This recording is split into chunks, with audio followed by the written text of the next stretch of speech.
Alright then. Well, let's get started. Thank you all for endeavoring in a new campaign. I hope it will be enjoyable, and you guys are excited for it as much as I am.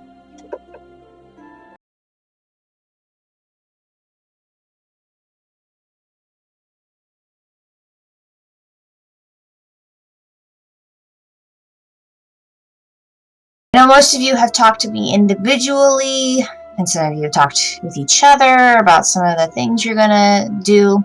So hopefully in this session we'll get a chance to all collectively come up with our ideas and as much as you can, give the group an idea of your concepts and sort of the direction you want to go, as well as talking about what kind of game we want. We've all played in at least one or two campaigns, so now I think we might have a better idea of what it is we want to accomplish or do in this, so maybe we could talk about that too.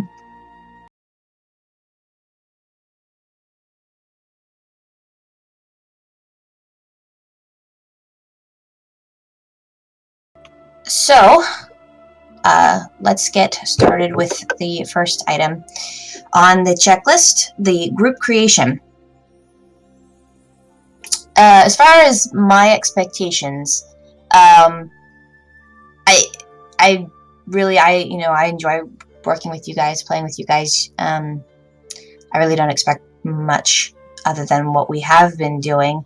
I will say I'm gonna more than I did in the last game, and John, I know you weren't there when I GM'd, but I tend to pick apart people's backstories and weave them into my own story, and I want more of that. So the more details you put in, there really is no small detail. I'm going to pick them apart. I'm going to weave them. I'm going to try and do everything I can to get as much out of them as possible. So what I really hope for you guys is that when things come up, you'll just roll with it, or we can talk about it.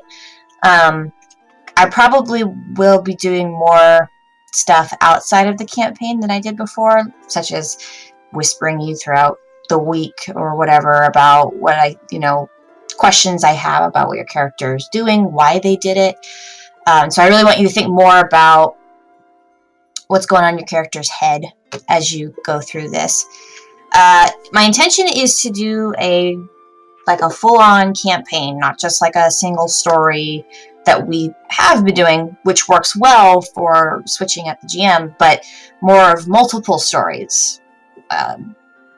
The whole Silmarillion, if you will, of going to and doing different things. And so hopefully build up to having a grand adventure with huge stories, and my hope is you guys will all live and you'll have wonderful heroic tales to tell, but as you know, the dice are not always that generous.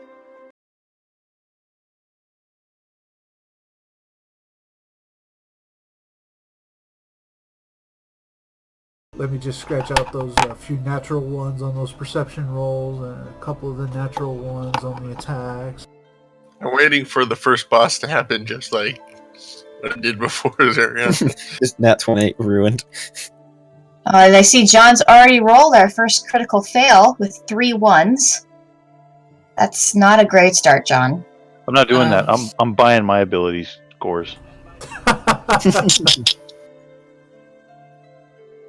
That didn't happen. You used it. It's right there on the log. It's permanent. Imaginary. This is true. Someone cast a spell on you. You may roll.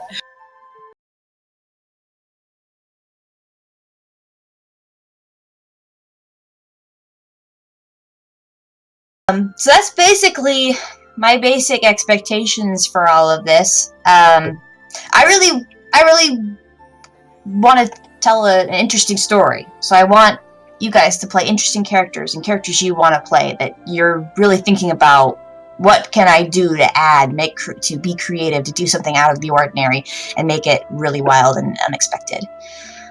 So now it's your guys' turn to tell me kind of what you want out of this campaign and what things your, not necessarily backstory, not necessarily character, but just as a campaign, as a fantasy campaign, what it is you kind of want out of it. If I could start real quick, and also tell me if I'm off base here, John, but I think me and John's characters are sort of the normies that we're like here to provide a contrast to all the crazy, insane stuff that everyone else is and is doing. That's what it looks like to me. Are people doing insane stuff? Well, I mean, we got winged people. What are you talking about, Wings? And we're probably going to be going on some crazy adventure. What are you talking about? What are you talking about, Wings? Kyrath and I are Gloamlings. We're like demon angels. Actually, the correct term would be Dark Angels. Dark angels, yeah. Same thing. We're angels, but we have black wings and we glow in the dark. And you live underground normally. Angels of the Shadow. Sure.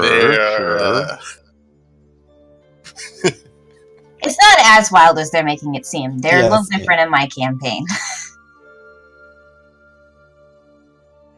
But yes, some of you have some kind of out there things you want to do, and others are a little bit plainer. But honestly, I wouldn't say anyone's done anything, I would say, outlandish. Actually, some of it is tamer than our Star Wars campaign. I want to visit new exciting places and find buried treasure.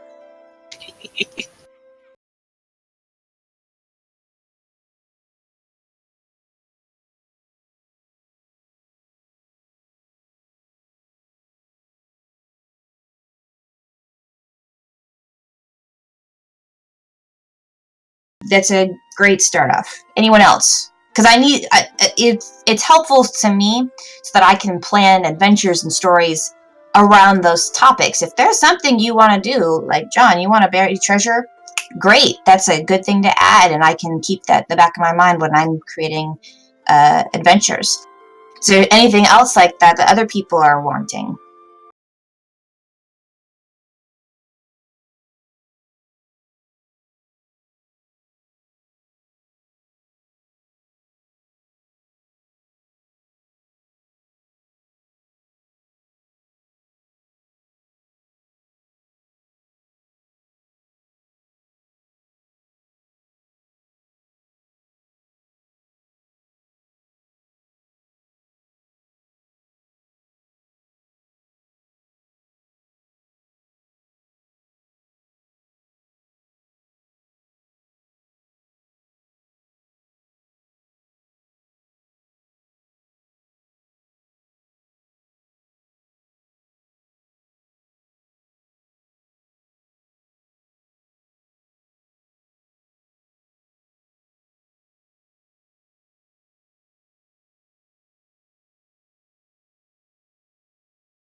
At least if you happen to find out.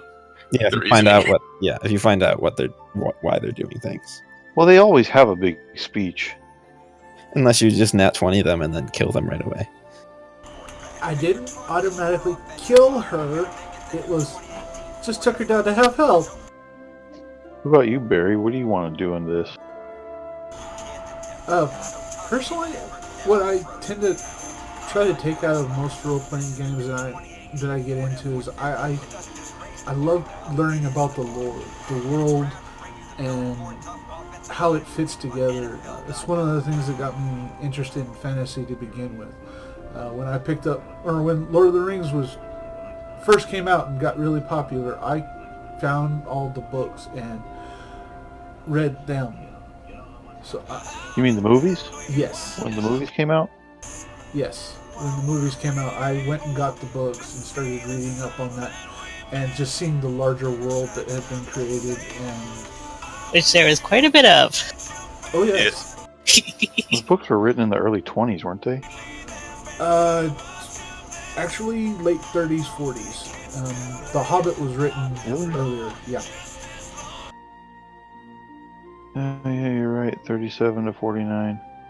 I just knew that Tolkien wrote them after World War One. Yeah.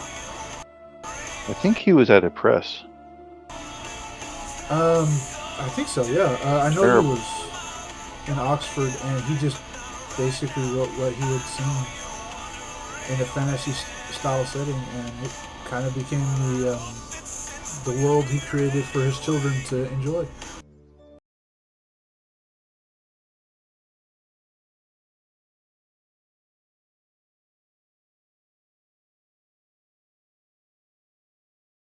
But yeah, my primary goal is I want to explore. I enjoy finding out about the lore of worlds I visit and seeing how the history is, and that's kind of what I wanted to do with the Bard. Is history. I love history, but I also want to try to entertain and try to make people laugh when I can.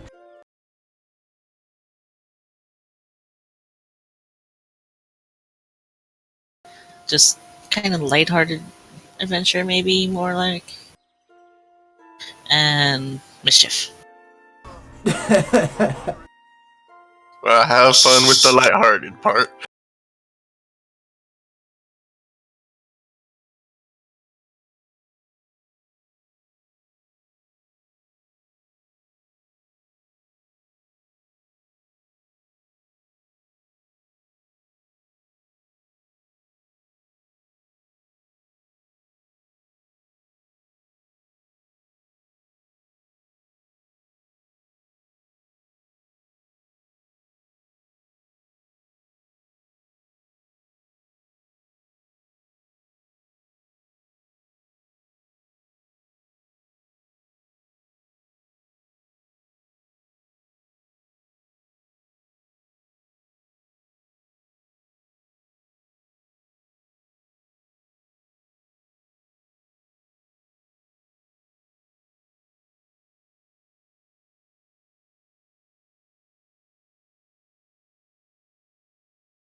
I wish Kyrath was here, but I'll ask him this in person later.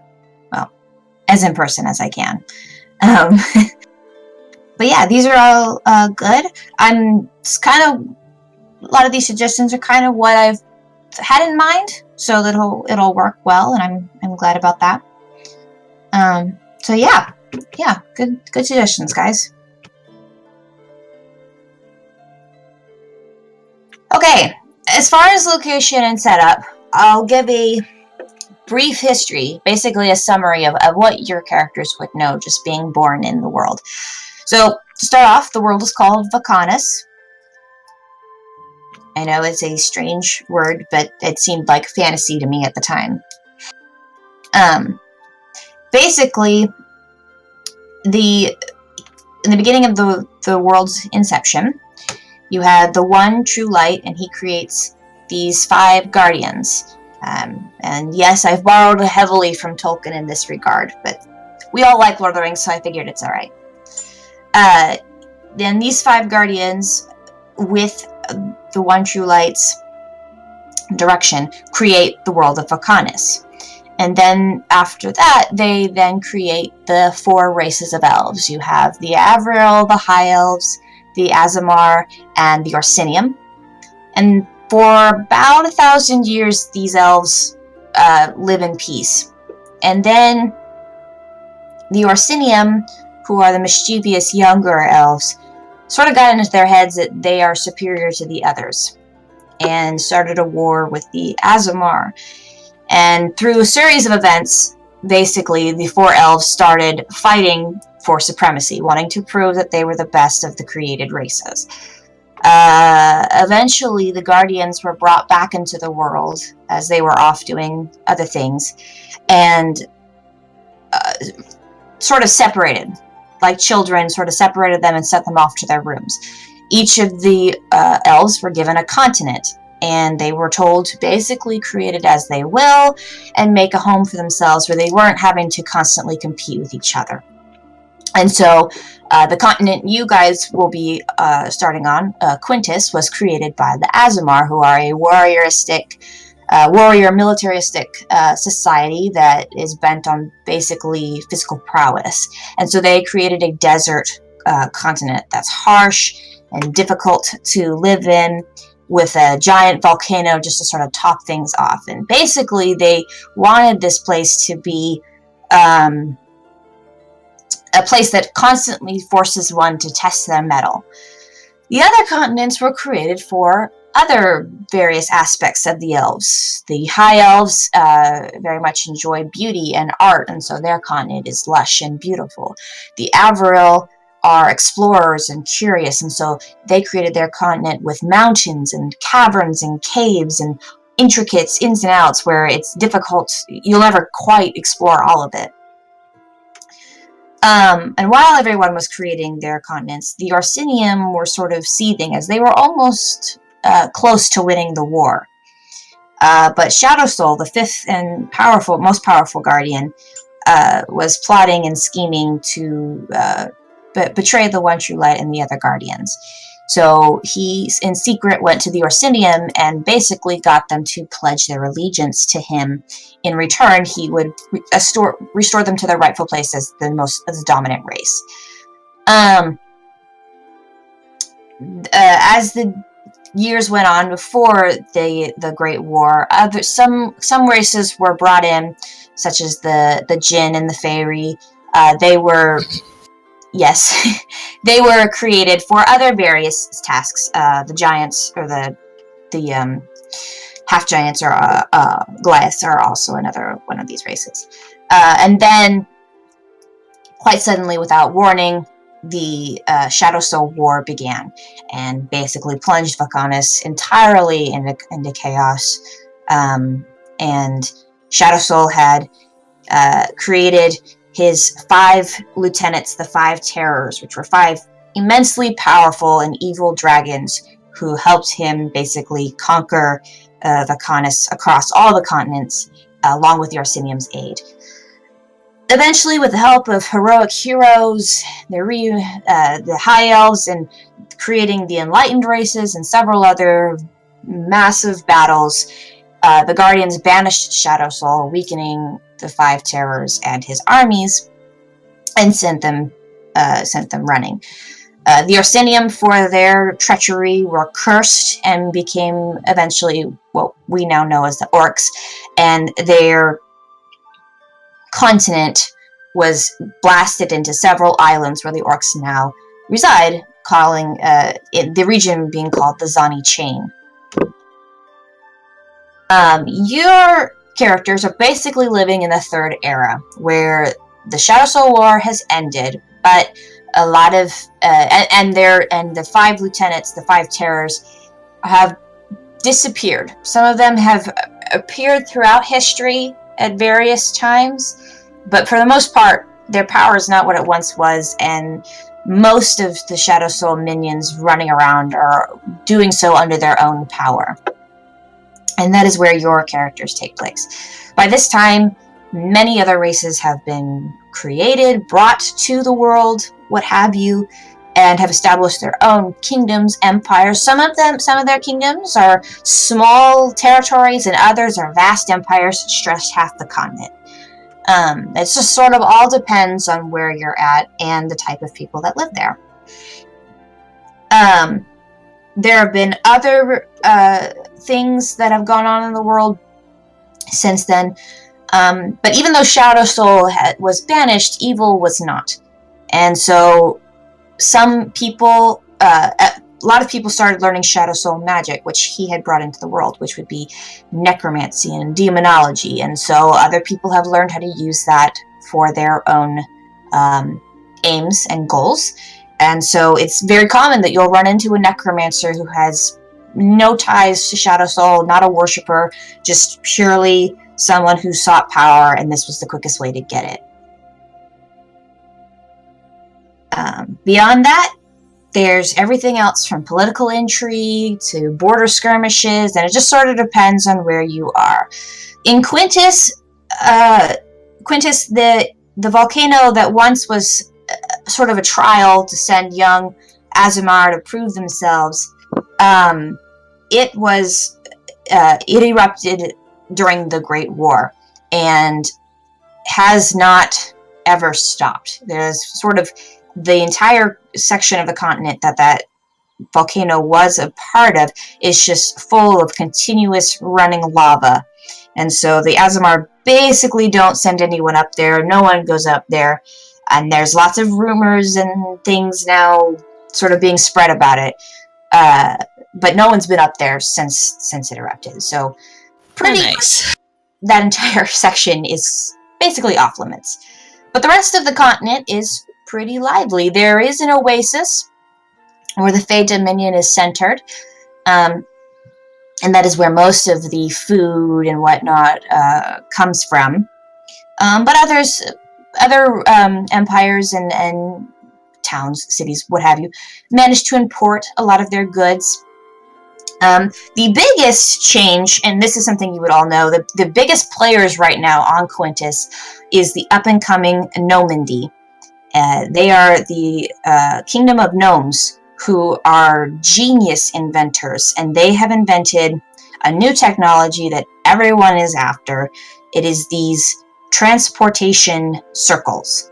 And you pretty much, if your city has a transportation circle in it, you're a big city. You're New York. You're worth having, what have you.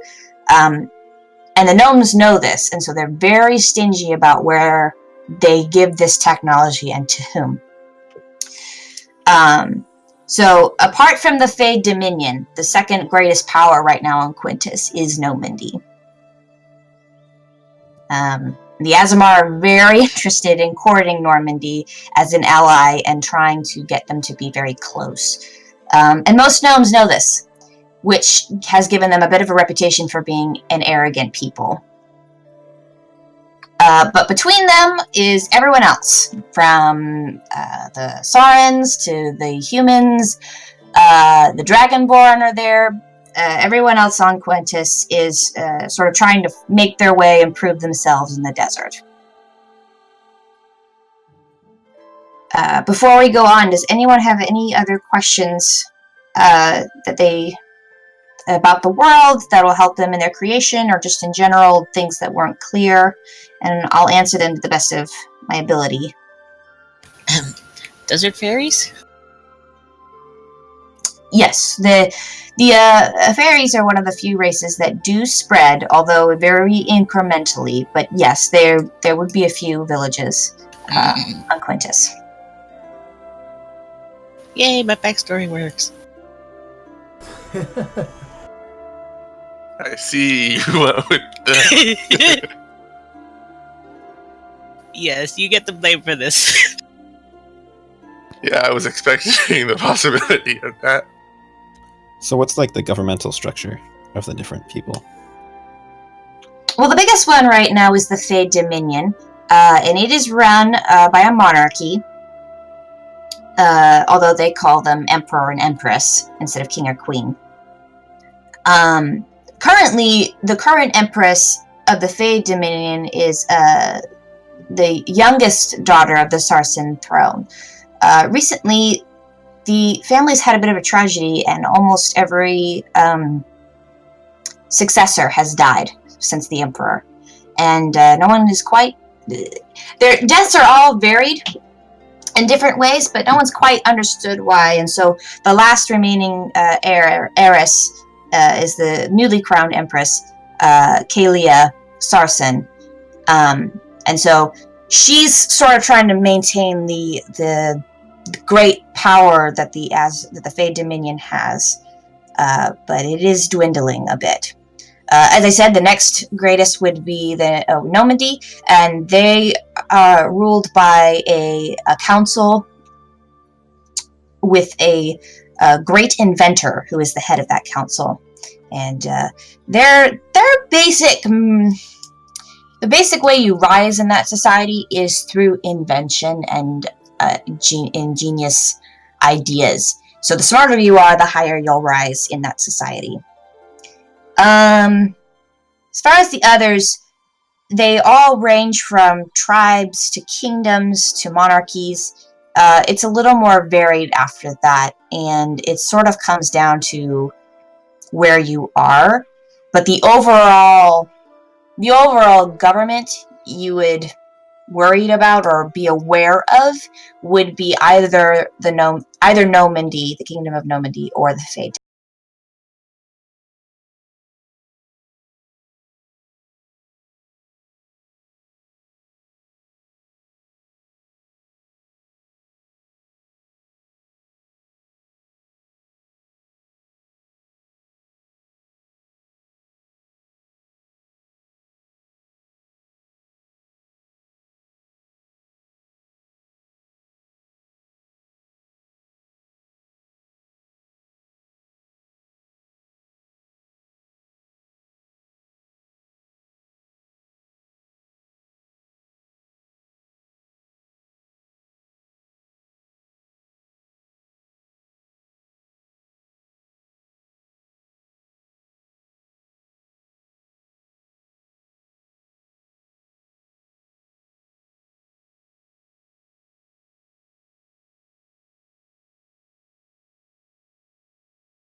But that's not the people that you're just talking about? The people I'm talking about are the Azamir. Yeah, But their country is... it's I called don't get the Fade Dominion, not the Fey Dominion. I also, yeah. Fade? Yeah. Okay. Yep, I put it in the chat.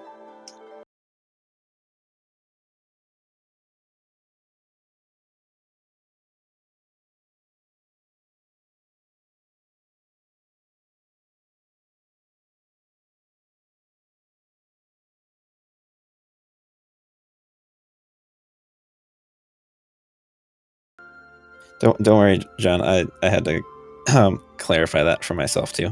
I was looking in the the player's guide to double check on that one. Me too. I'm trying to follow along on this. And okay.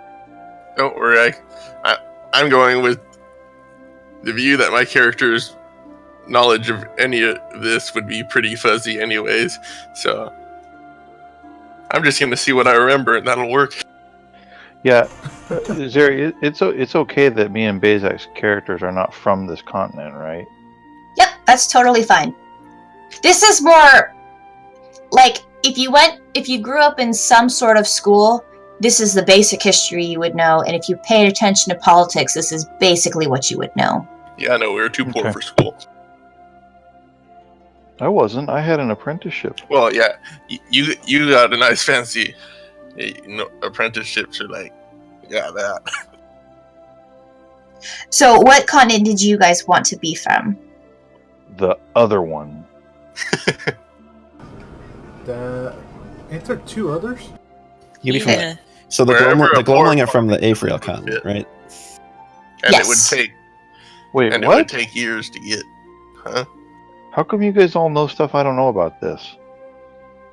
Because they've been asking.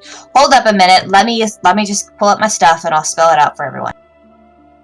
Is all that stuff in the player's guide? Because I got that open. Some of it, but the stuff that I know of, particularly of the continents, is because I sat there and had to I pestered her until she gave me a map of the world and it's which continent we're on. Ooh, there's a map. It's not the best, but it works really good for like an overall world map. Well, I mean, that's better than nothing. I It's will at least an show. idea. I will show you guys. I really don't like it. It's a work in progress, but it's a general. I respect the fact that you've even made one. It looks real good.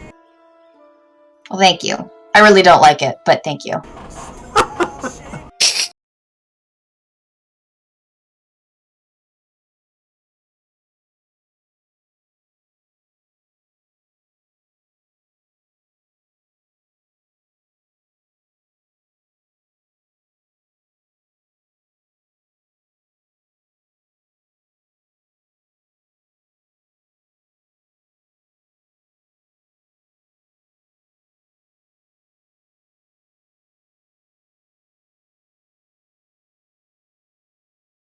Freak. I have a couple of books of maps. I have some of the ones that not John Howe, but one of the main artists for Tolkien that he actually drew. And some of those maps are really nice.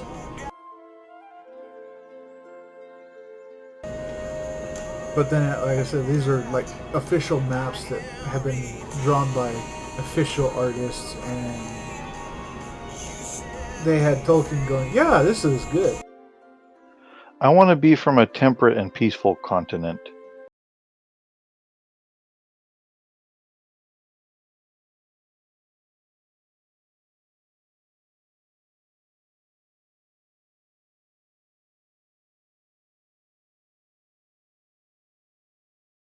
From the sound of things, that would be, what's it, Astora? So this is it's really basic. It's what I've got, and it's different. It's changed a bit, but this is basically what I have so far. So, Quintus, that's the desert continent. Drushan is the continent of the Avril, and it is mountainous. It is basically an entire continent of Montana and Idaho, basically. There are lowlands where there is a lot of farming. In fact, there's a whole tribe of Avril that just farm, nothing but farm. And at the very center, towards the north, is a human kingdom called Chronia. And they basically sort of live among the Avril, but autonomously. They have their own monarchy, their own king, and the Avril have basically left them alone. And they have a very, just kind of a truce with them. Then you have Astora, and Astora is a garden continent. It is every high fantasy, elven, Lothlorien thing you can think of in a continent. They have farms as well, but it's everything about Astora is about the aesthetic, is about beauty. So they have these.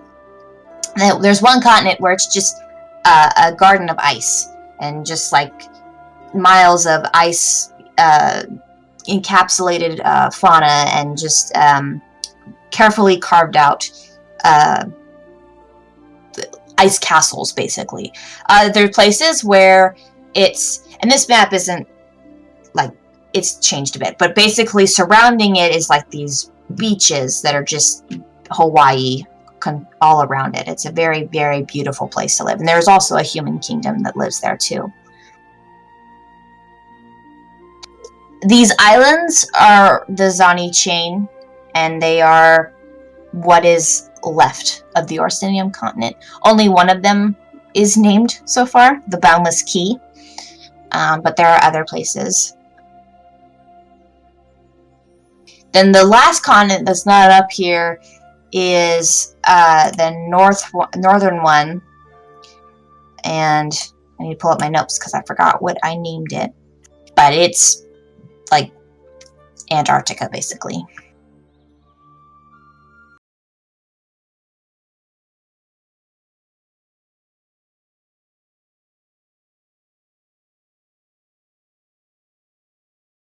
Which one is that? Drushan. Drushan. Yeah, that sounds about right. Perfect fairy tale, and it didn't really sound right for you and me, John. Are there forests over there too? Oh yeah, it's entirely covered in mountains and forest. There's an Underdark underneath the entire continent, which is where the brothers are from.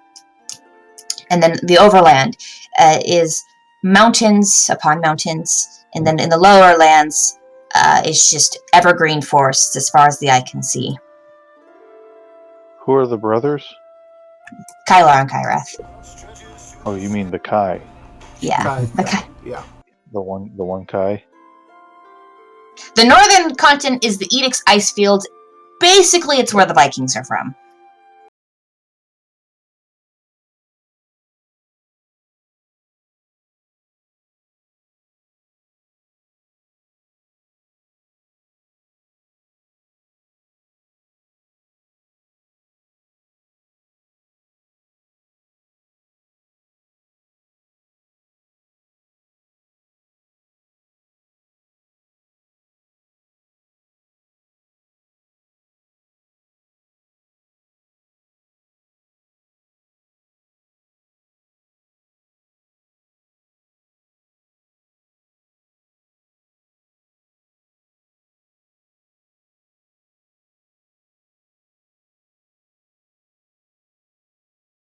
Program, and it's an endless battle tweaking it to the way I want it to be, and it's just not ready. A map making program? What is that? It's called World Graph. Was Hexograph, and then they came out with a 0.2 version that I kickstarted. Hexograph is fine. It's not as good as the Worldograph, which is what I'm using.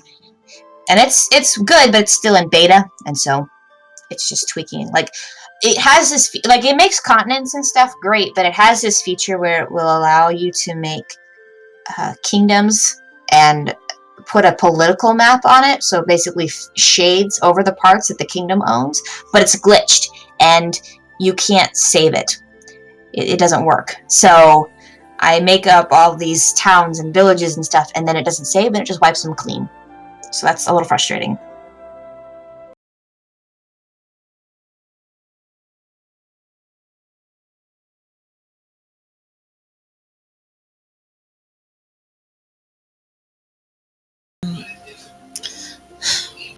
I mostly have questions that involve the specifics of, well, there are mechanics related to my character and like some world building stuff too, but one of those questions you already answered.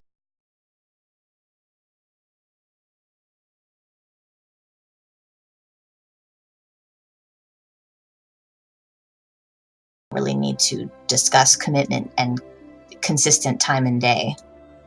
I think we got that down. What? Consistent time and day? What's that? We're meeting on Mondays now, right?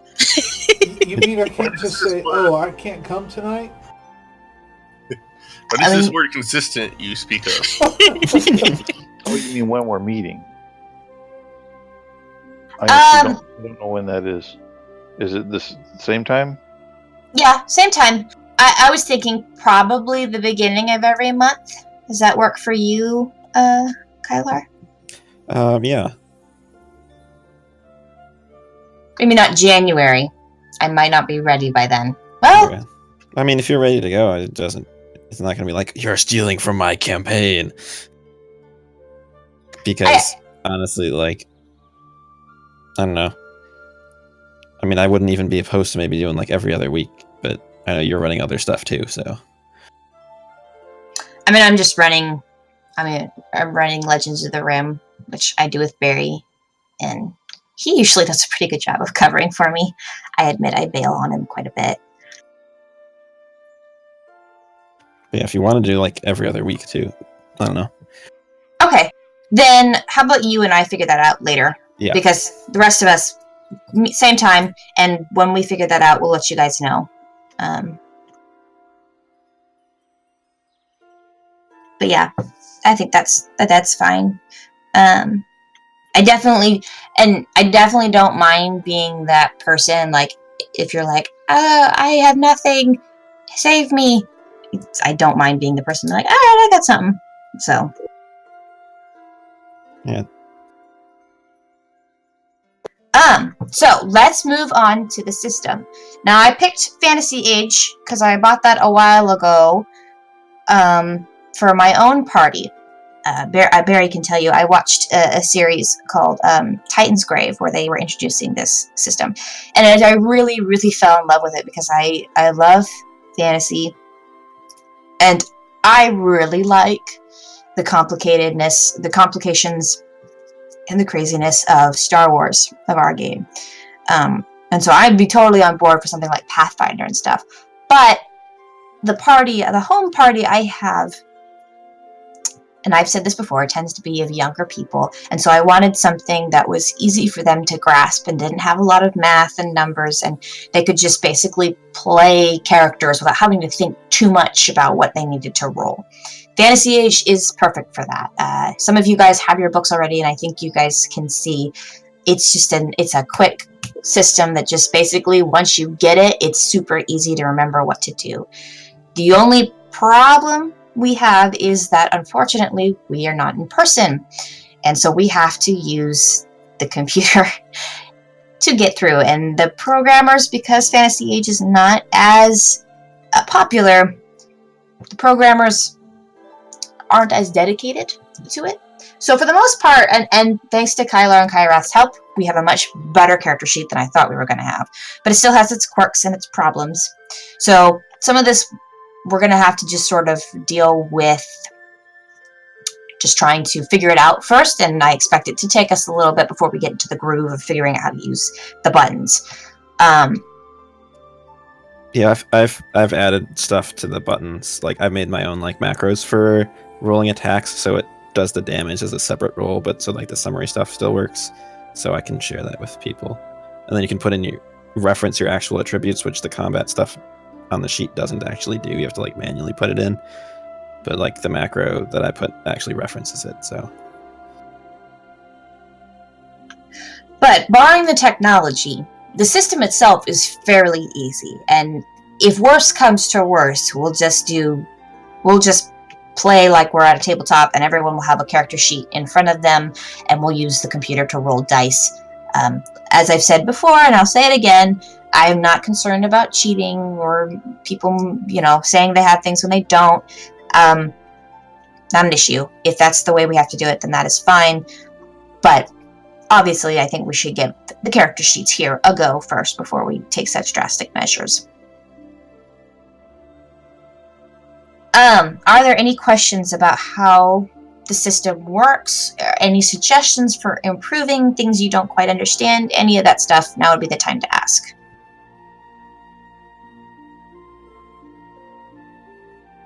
I was reading through the rule book and I was looking at the specializations. And I think they all kind of suck. So, and I found a spot in the rule book where it says when you get to the point where you can take a specialization, you can just take some other talent. Are we going to be allowed to do that? No one in my other party has done that, but if you'd like, you certainly may. Okay. Is everyone aware of the Fantasy Age user wiki? No. Okay. Finding it now for you, John.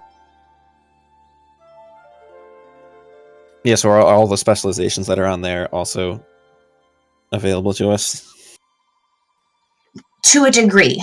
Now, I've added the things to the player's guide from this, and I think there's a lot of good things here.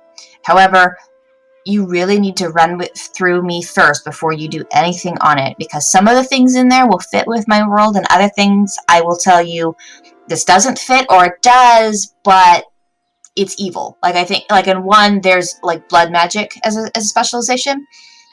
That's evil, in my opinion. You guys may disagree with me, but in my headcanon for fantasy, blood magic is usually bad. So, if you're planning on making a blood magic, it's like you use your blood to fuel it. Yeah, if you've ever that heard sounds of, bad. If you've ever heard of Dragon Age, that's I haven't. basically where they get the blood magic from.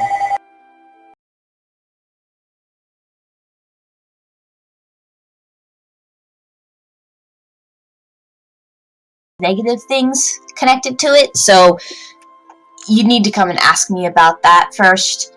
Another one would be Eldritch Knight. Again, maybe, but maybe not, because it's sort of Death Knight. And so just if there's a specialization you're like, oh, this looks cool, but it's like, it's called the Blood Mage or it's Eldritch Knight, is there a way we can do this without it being evil? That's when you come and talk to me and we can sit there and figure it out. The cool thing about the system is it's super easy to adapt. It is super easy to add things, to think about, how to tweak systems, tweak this and that. And so if there's a concept, you're looking at all the specializations, you're like, man, this doesn't fit me. For instance, for example, let's just say you want to be a war priest. And yeah, there's cleric and there's healer, but there's nearly nothing you that's like grabbing at you. That's when you can come to me and be like, I want to play a war priest. How would we do that? And then I would work with you to figure that out.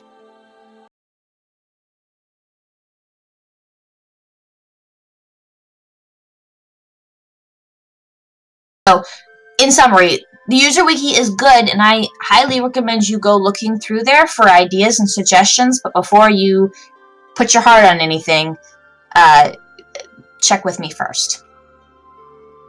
Okay.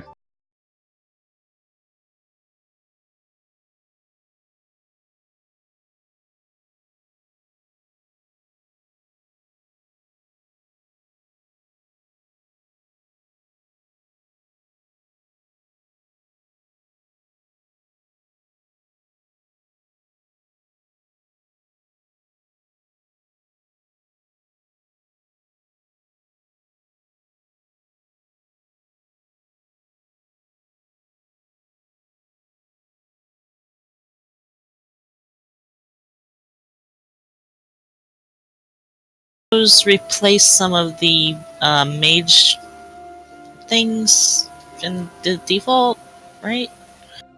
Yes, they replace Arcane Blast and the improvements of Arcane Blast.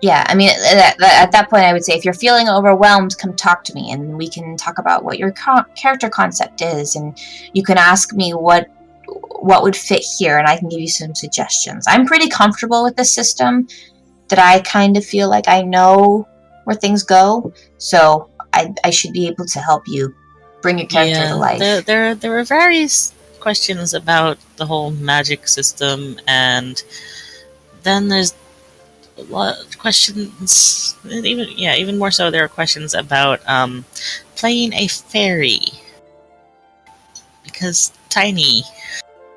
So yeah, the other thing I was going to say is I'm planning on going over your character sheets with each of you individually at some point. So those are probably the point where we can delve into the mechanics of your individual characters and how those work. Because I was talking with Barry, and we were having the thought of even the money. How did regular coins? How does that work with a fairy? Credit card. That's the answer to everything. It's a credit card. Use your magic to shrinkify the coins. Yeah, you can do that too. Yeah. Basically, fairies are magical creatures, and they sort of just use their magic to make things fit to them.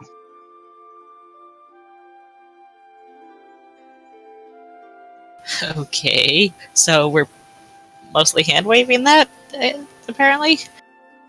Yeah, I mean, it's a fantasy world. We don't have to be realistic about everything. You could be real and just not ever have money. You just have someone else in the party hold money for you. If you really don't think that you should be able to shrink money. Bezak will Or do you it. could take time and come up with an intricate system if you really feel like it. Oh, I have an idea, Eagle, but I want you to be able to share it with the party, so I'll just message it to you. But I have an idea about that. Okay.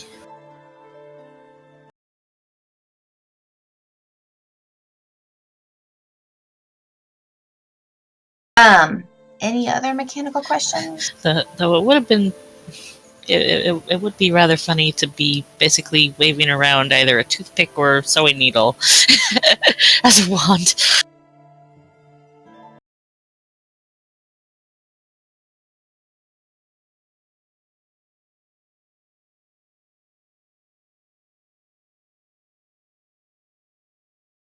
Okay. Dang it.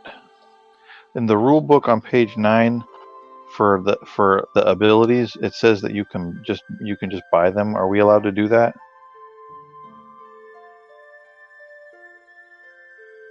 Typically, I have my players roll for it. Do you really feel like you'd rather buy them? Well, because what I wanted to do, because I rolled to see it and it came up with a bunch of average ones, and what I wanted to do is kind of make like a lopsided character a little bit, where he's like really good at one or two things and kind of not very good at a bunch of other stuff.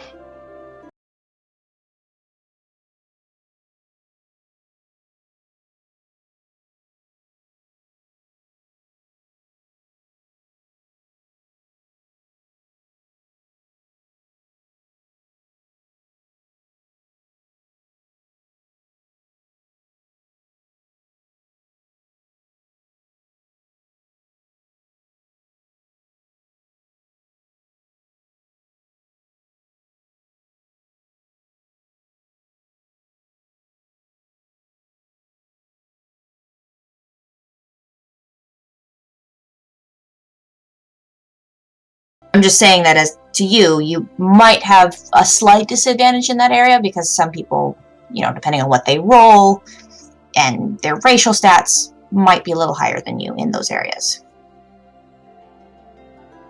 Is that bad? No, it's not bad. It's just You mean like the other players?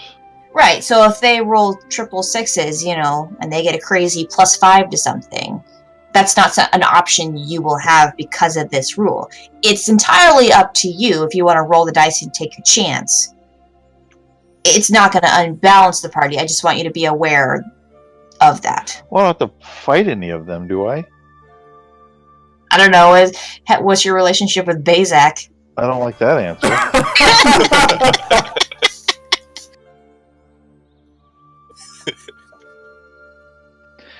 My relationship with Bazak is 5% resentment for being gone for my childhood and 95% thrilled that he's here now.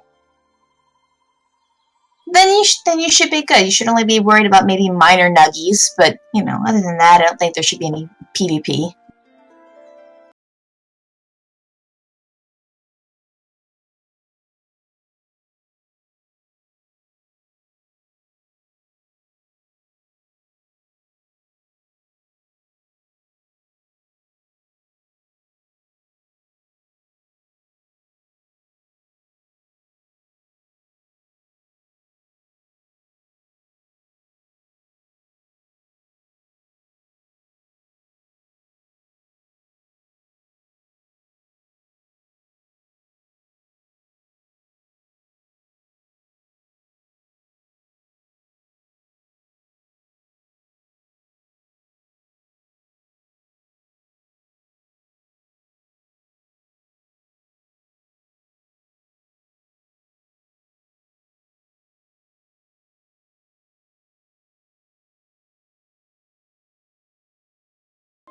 The average American height for men is 5'10". Really? It's gone up in the past couple of years. It used to be 5'8", but yeah. A lot Yep. of guys are 5'7", 5'5". I know my brother is one of those guys who's 5'6".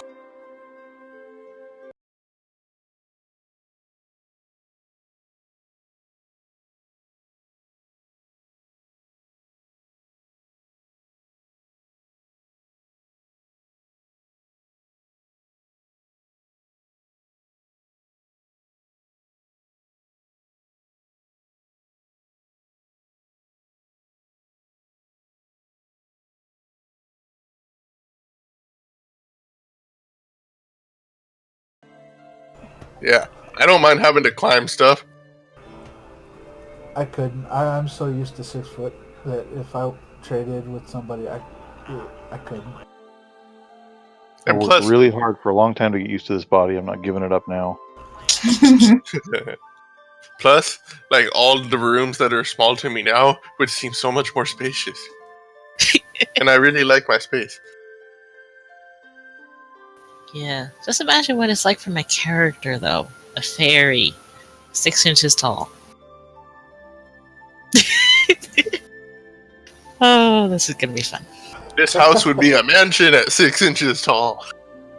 I mean, to be honest, Eagle, when Barry told me this, I was like cheering in my room because I put them in because I thought, oh, this would be fun, but no one's ever gonna play them. And then she's like, I want to play a fairy, and I'm like, yes. Like I said, I blame me. Mazek. he put that in my head and it wouldn't let go.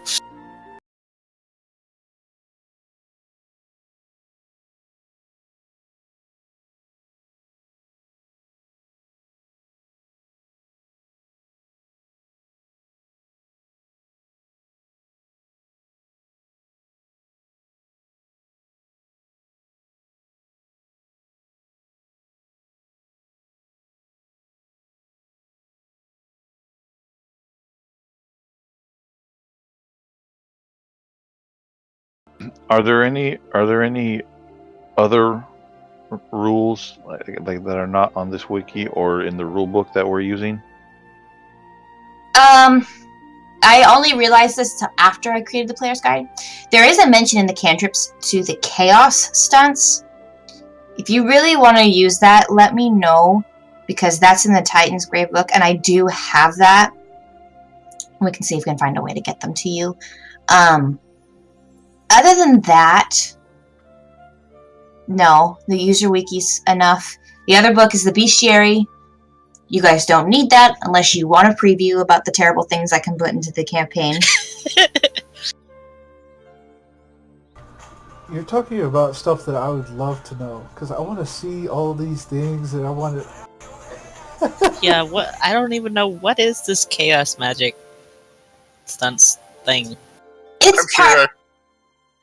So the Titan's Grave book is a campaign to the Fantasy Age rule set, and in there, basically chaos magic allows things to mutate. And it can either be a good thing or a bad thing. My druid just took it. And in combat, on purpose, he did the chaos stunt reshaping, or I don't know, something where you basically you are able to put permanently 1 point into something, into one of your attributes. But at the same time, you have to take away a point in something else.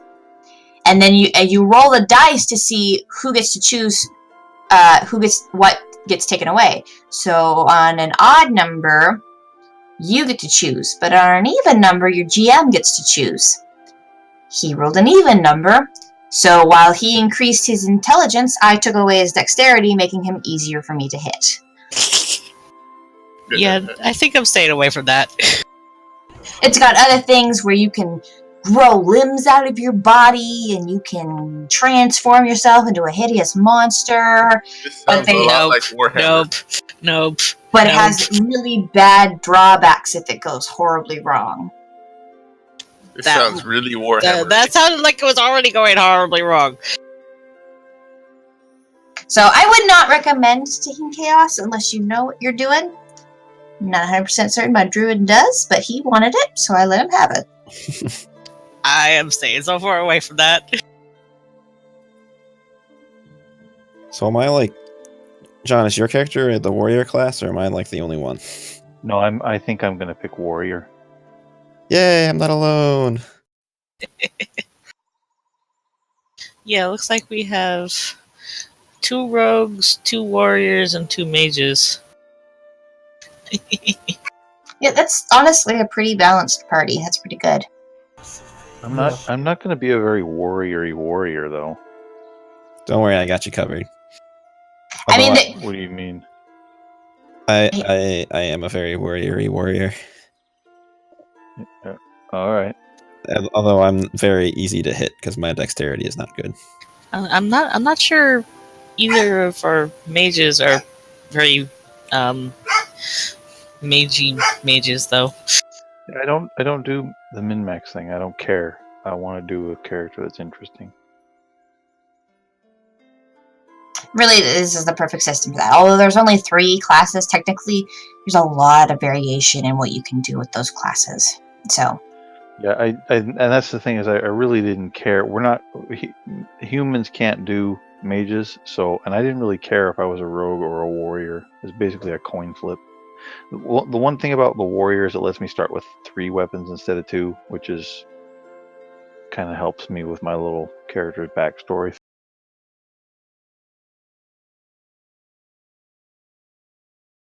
Some of the class little bonusy level up stuff is I like it better. I have to be honest, John, you were the greatest influence for how the humans shaped up, because it stuck in my head when you said one time, like, I'm never gonna be a weird wizard dude. And I was like, wouldn't it be interesting if humans just couldn't be weird wizard dudes? So when I constructed those characters, I was thinking of you the whole time.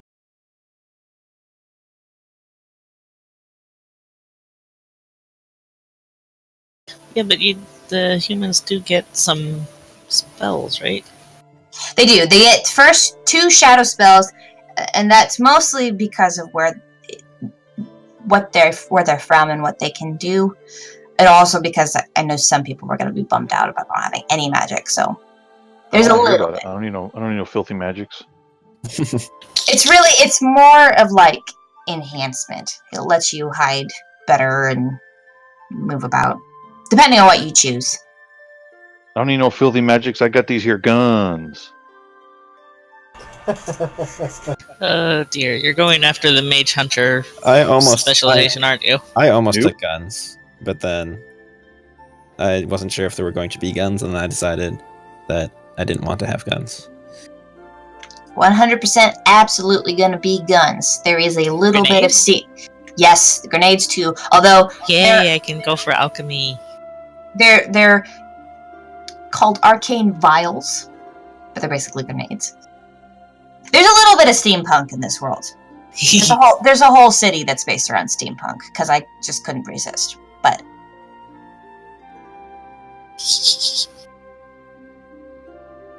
The idea I had, my guy was going to be this guy that I have these 2 pistols and then a rusty old cutlass. Like, my character stole a treasure map from an adventurer man and then sailed across the ocean to find the treasure that I was hoping would be on this continent.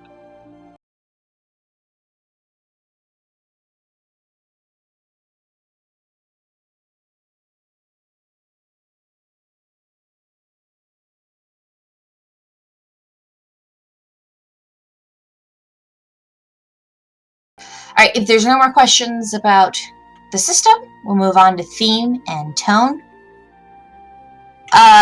You kind of said this a little bit in your player expectations. The theme basically is going to be adventure.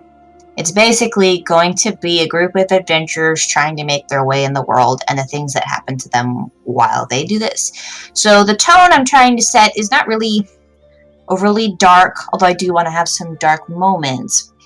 It's mostly try to be lighthearted and fun and just sort of like, where does the journey take us kind of thing. Yes. Oh yeah, that's part of storytelling anyways, is for the epic adventures and whatnot, or even the normal adventures. You're going to have a spot where you're banging your head against the wall in the library going, where is the treasure?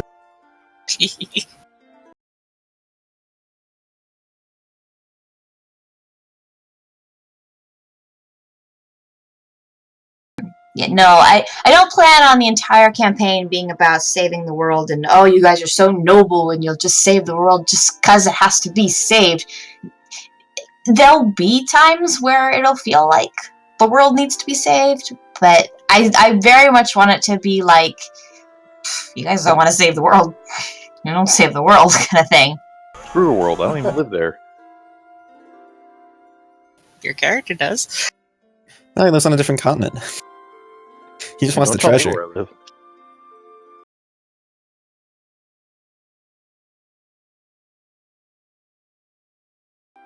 So, theme and tone. Theme is adventure. Tone will be lighthearted with some serious spots in it, but mostly just it's going to be an epic adventure through the world of Vechaunus. Type of setting, fantasy. Pace of leveling, it's slower than Star Wars. Let me just say that. Don't expect to level up every 2 weeks. It's different in that it doesn't, monsters and stuff don't have set levels. They have suggestions, but the experience is pretty much up to the GM's discretion. And so I'm sort of gonna, more than we have in the past, I'm kind of gonna control the pace of leveling. And so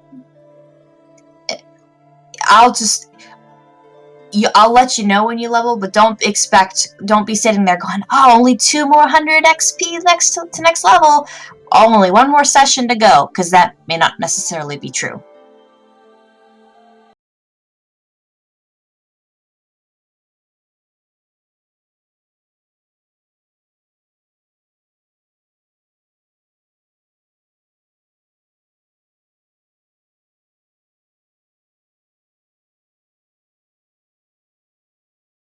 Up to gain a skill. Sometimes I'll give you those skills as rewards, or if I think you've role-played something well enough and you've done it consistently where it's become sort of a trait, we might start talking about adding that to your character even though you didn't level up, or X, Y, and Z. So, role-play. Do what you can. If there's something you want your character to learn and to do, start role-playing that. If I notice it's a consistent thing, I'll likely reward you with it. I'll likely say, hey, guess what? You've been looking at books for so long, you learned how to fish. I know that's a ridiculous example, but you get what I'm saying.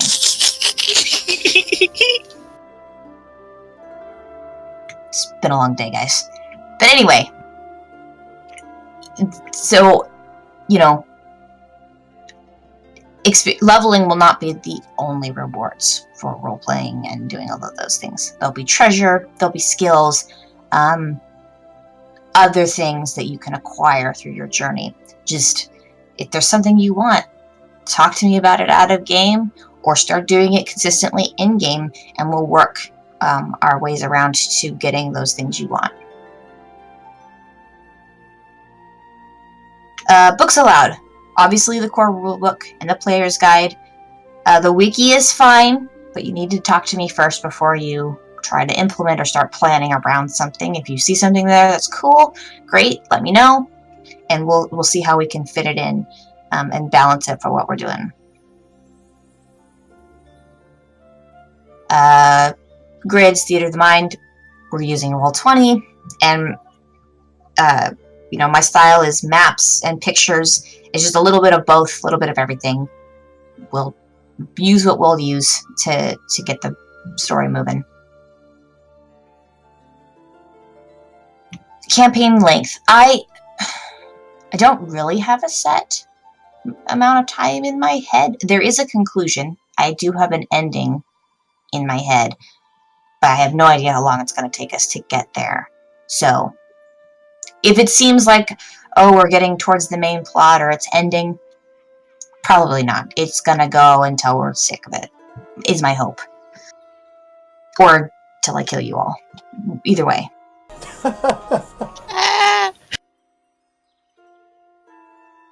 Starting level will be 1. And for the most part, alignments, shades of good, I would say. Hold on. We don't want any.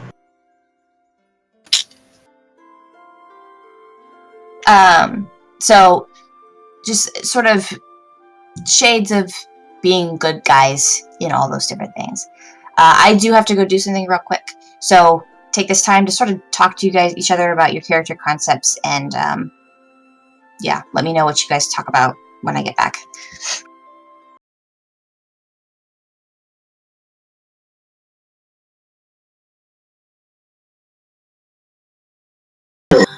Me and Bazak's characters are brothers. I grew up on a farm. He ran away when I was.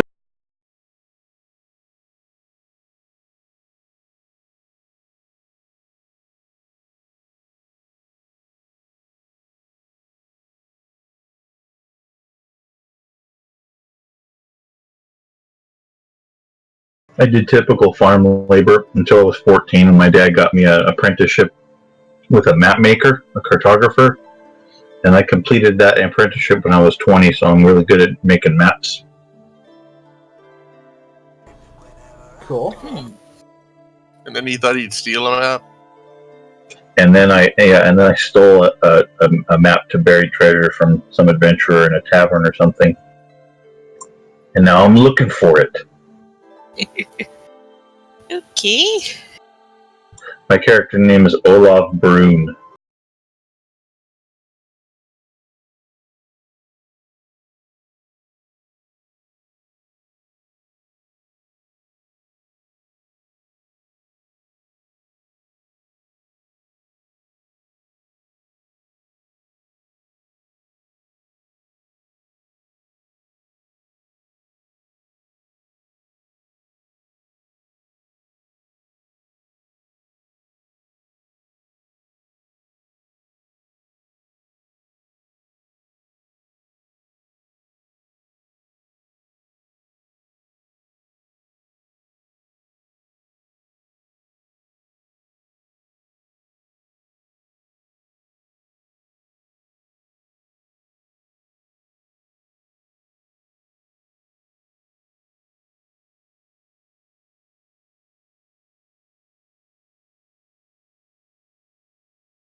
Why are you his protector?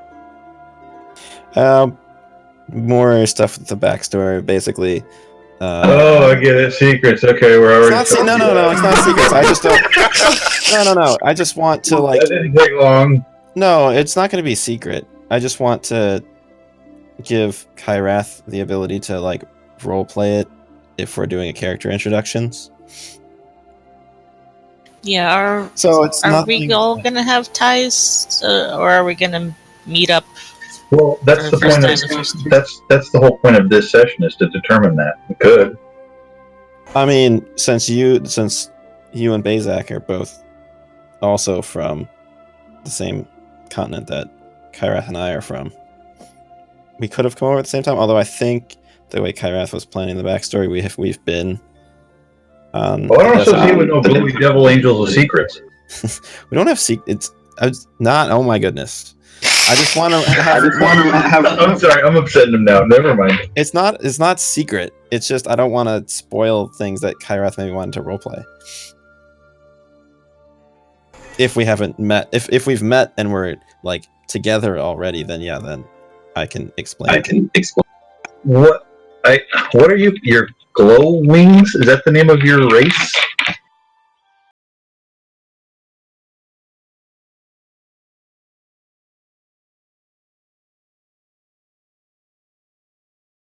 Is that in the player's guide? Yeah.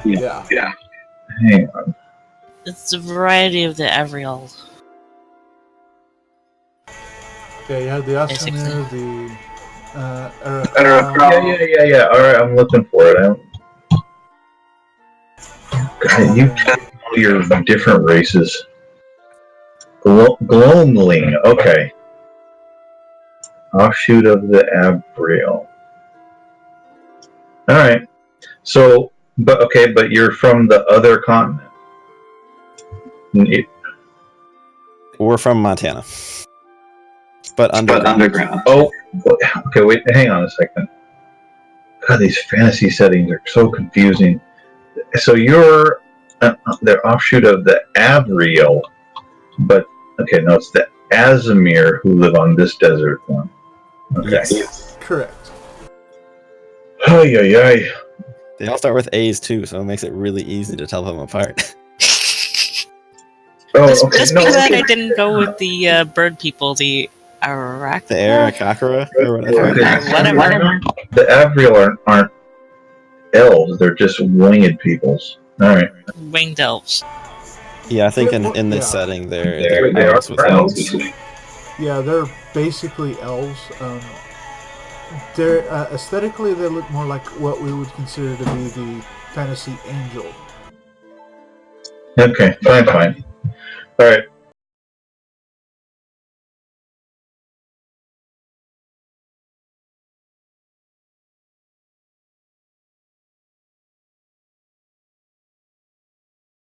So how'd the fairy get with us? The fairy, from everything we've been able to put together, the fairy is my companion as far as that goes. I rescued her from a very evil person, a vendor actually, who was looking to make a quick buck on a fairy. Because I am one of the Asamir, my character is one of the Asamir and is just out and about doing good as much as he can.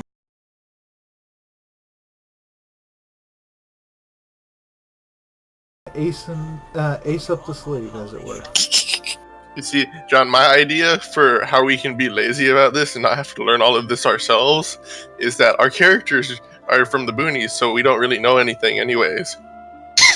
Yeah, I'm gonna just go about it like, well, whatever. An elf is an elf is an elf. Yeah, just understand that the Asamir, the way that Zeri has it, I lawyered it into it. The Asamir actually are bearded elves. They can actually have beards. Yeah. This is the first I've heard of this. Oh, I never thought of that. The elves don't have beards ever, do they? Most of them do not. I guess there's 3 types of people that don't have beards. I thought there was only 2. This particular race. Boys and females. Men have beards. Yeah. No, but Zeri's inspiration for the Asamir for this continent is based on the Blood Elves from the World of Warcraft game. And the Blood Elves from World of Warcraft, the males, all have beards. Or they have the option to have beards. Okay. That's weird. Yeah. Welcome back, Sari. Yes, welcome back. It's not weird. It's how they're going to keep their elven women. Well, facial hair does add plus 10 to manliness, so... Have you noticed in Lord of the Rings, all of the really pretty elves all married humans that had beards? Guys, it's basically a machine gun that's on your face. What? That's the nature of a beard. It's a machine gun, but it's on your face. That's how rad they are. It's very impressive.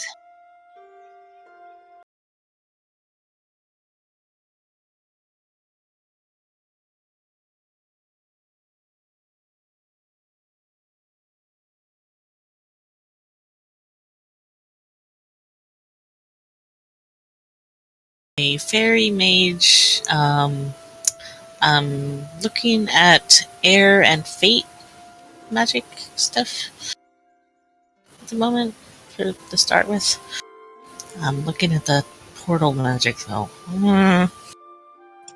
My guy's a sinewy, strong young farmer man that shoots pistols at people and fights with a sword as a last resort. And likes to draw maps.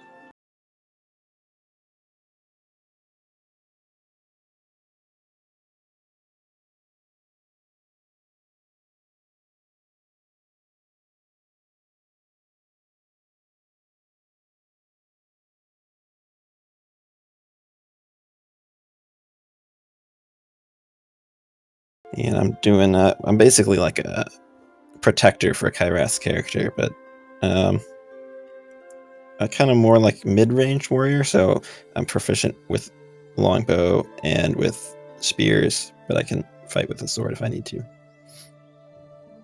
Zeri, I wanted to know how long will we have been traveling together when we start this beginning of session, the first session? About 3 weeks.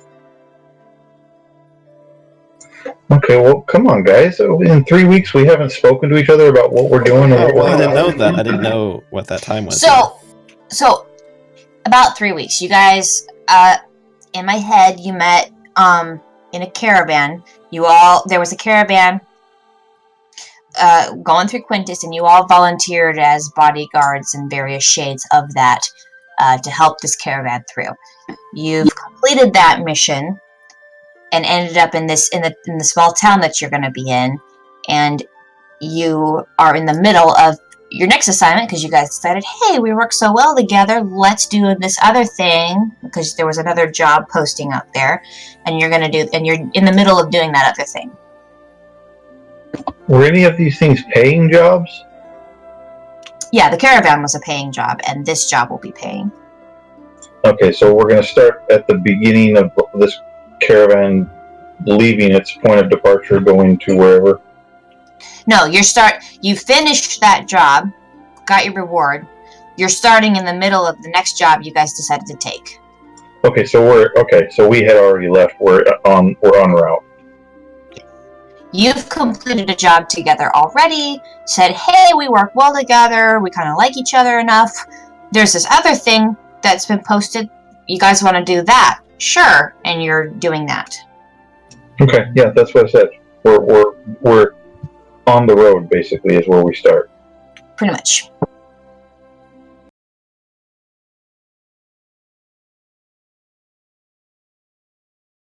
Yeah, as far as for character introduction, y'all know Erathes Dayspell. That's my character, the Asimir with the beard. Or elf with the beard. He is very good at melee, particularly daggers. He's really good at that. And he likes to sing and so forth. Telling stories and whatnot, that's kind of his thing.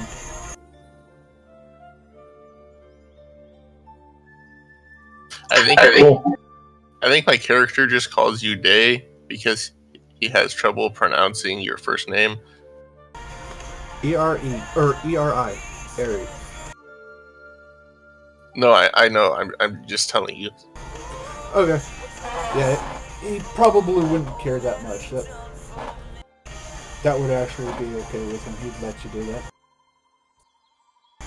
I don't see him, constantly going, it's Erathes, or anything like that.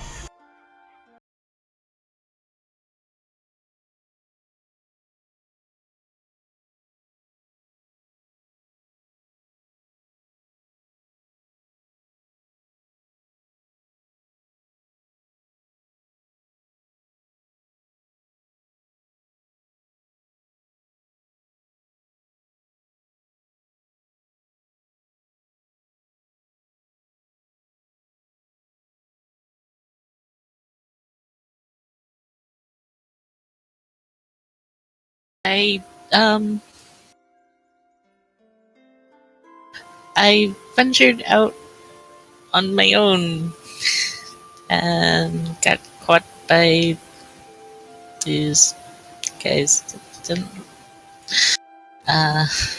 They just saw me as a rare commodity to trade, basically. Well, what were you doing? Why did you venture out on your own? Were you looking for something?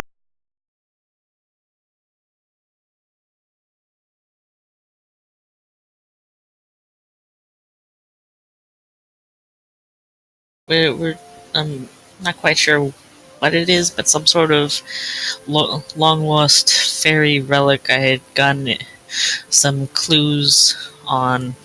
That's what I'm looking at. That being about. Plus, I was kind of considered a troublemaker for all the mischief. So they assigned me to the strictest, most boring teacher imaginable. Oh, you're a student? Magic.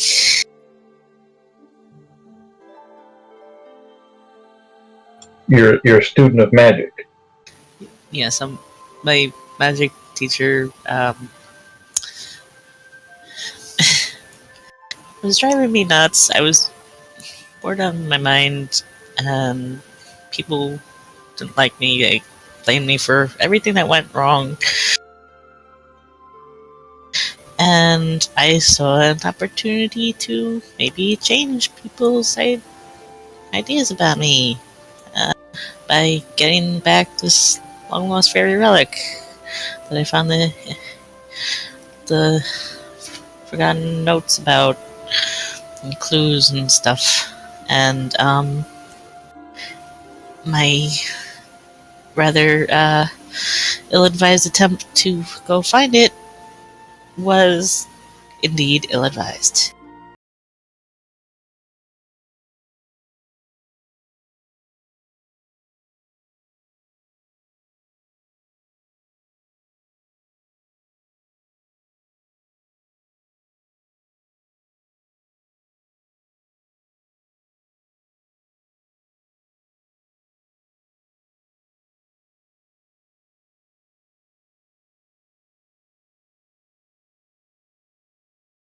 I think maybe you were gone. They already mentioned that Barry was out do-gooding and he rescued her from some crooked merchants that were trying to sell her. Yeah. Okay, good. Yeah, I haven't nailed down the details of it, but it essentially boils down to I got her out of that situation, and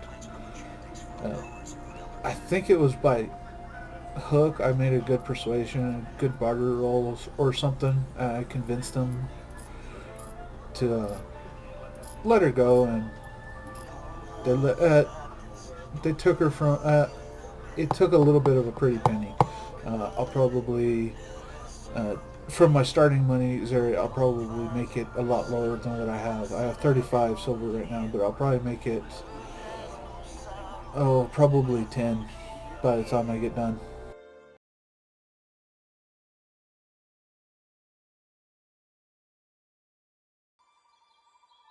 Yeah, and I don't know what sort of money I'm going to be starting with, because I'm going to be trying to pay him back.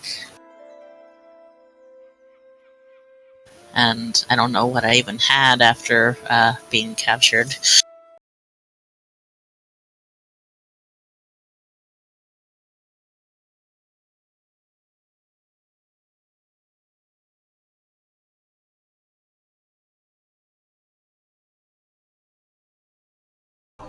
But in other words, from the sense y'all get, since we've been traveling 3 weeks together, you get the idea that I kind of encourage Eagle a little bit, but also protect her as much as I can. I enjoy a good laugh and trying to make sure that people smile. Whether that be through a joke or through a story, I do what I can. Or through my mischief. So, yes. Are me and Eagle the only two characters that have a goal for our characters? No, Kyreth and I have gold, so I can explain. Since we've been together for 3 weeks, probably know some stuff. So, basically, so Kyreth's character is a mage who does healing in water right now. So our tribe of Gloamling, like during the war that happened a long time ago, all the mages kind of got together to seal a hole that was letting a bunch of monsters through. But it kind of didn't work all the way. So basically there's been what's called the Seeker. There's been like one at a time, and as soon as the old Seeker dies, a new one's born. They have a special mark on them. But basically it's like their mission to try and figure out how to basically complete it and kind of fix everything. And so I'm part of we're both part of a group that basically our job is to stop, like there's like a slow influx of monsters that keep coming through this hole. And so our order kind of battles those as they come, and then also trains the Seeker and kind of helps lead them on. So basically, we kind of ditched because Kyrath's character, I don't know, we're still working out the exact details, but basically we ditched. And we were following the trail of the last seeker, and we figured out that the last seeker had traveled to this continent. And then I believe, I don't know, Zaran, he's talking, we're looking for the Janai or something.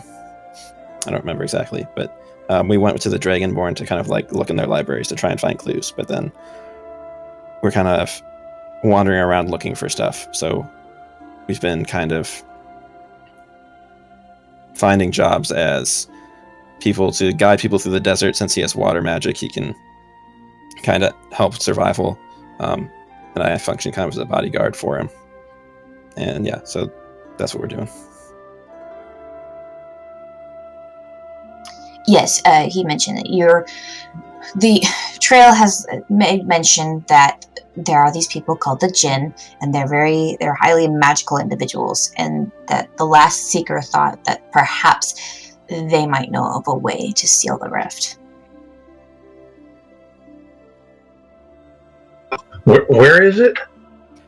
The rift is back in the Underdark where we live. It's basically like in one of our old cities. It's in the Under Montana. Yeah, it's under Montana. So, and our order's basically been fighting to try and keep the hole from, like, the monsters from getting to the surface and stuff. Does everybody know about it, or is it a secret? I would say the Ebony Water Tribe knows about it. They're probably not super eager to share with the rest of everyone else that there's a giant rift in the bottom of Under Montana, which that's gonna stick. Sorry, I'll stop it. So they're probably not eager to share that there's a rift in Under Montana.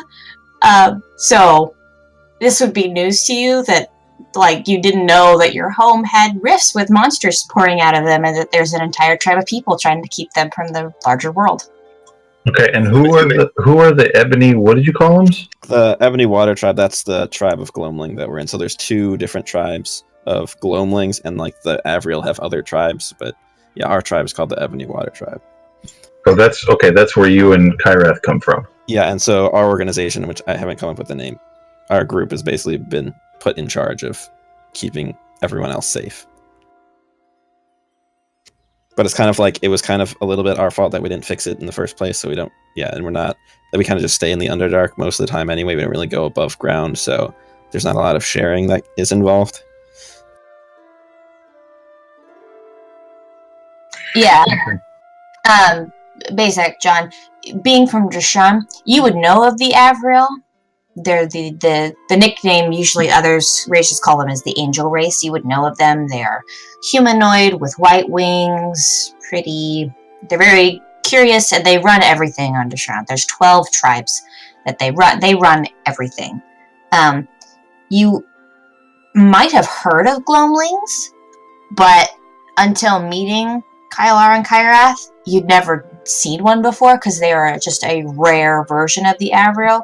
Most people don't know the difference. So, like, your characters probably wouldn't know the difference between a Gloamling and an Avriel. You just look at them and be like, oh, they're Avriel with black wings.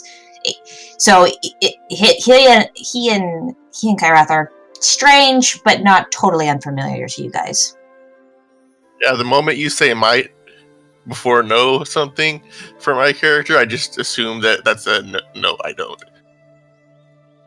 I mean, if you live on Drashan, you know who the Avriel are. They run everything. Oh, You can't go very far without meeting one. That was in the context of the Gloamlings.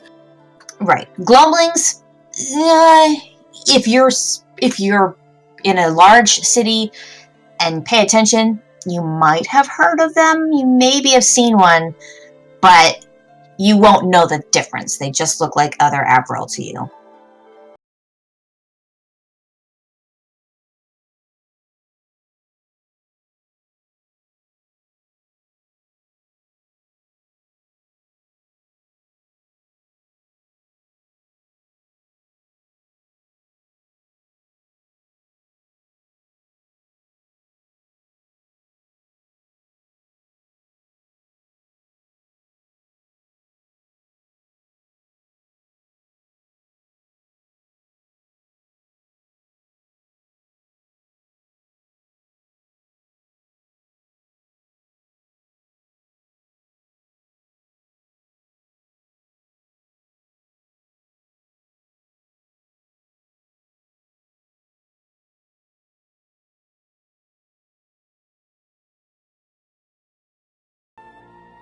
I thunk of a question, Zeri, and I'm kind of embarrassed I didn't consider this until right now, but the reason I made my character who he is because I was looking through the ability focuses and I saw that cartography one.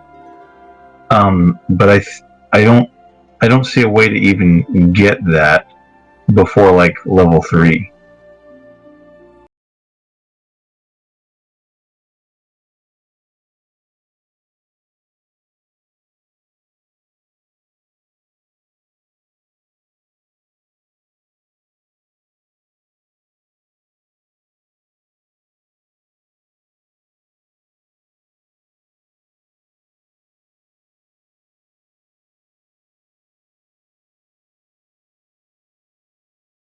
I've been up since 7 in the morning, so it might take a couple of tries for things to sink in. I'm sorry.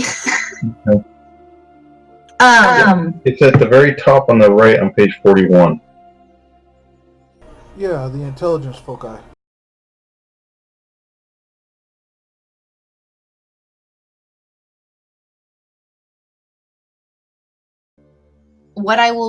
How about this? Instead of because for depending on your social class, you get a trait. You could substitute that, whatever trait you would traditionally get, for cartography. Okay. Unless that messes with something else. Not really. I just took I picked the laborer background, and I was going to pick the Constitution stamina focus because it seemed like the most apropos thing for a farmer. But I don't know. Maybe I could pick a different background. No.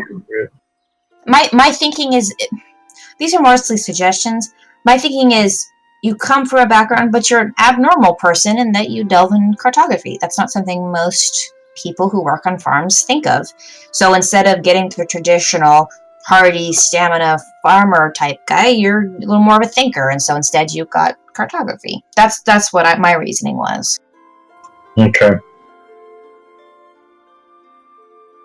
Like I've got other things that make sense for the background as a farmer, like under the human benefits table. Or well, wait a minute. From the benefits table, I took strength and intelligence.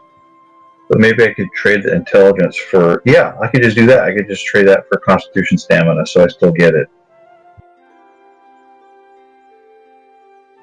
And then I picked the dexterity riding for. I imagine that my character like rides bulls sometimes for fun.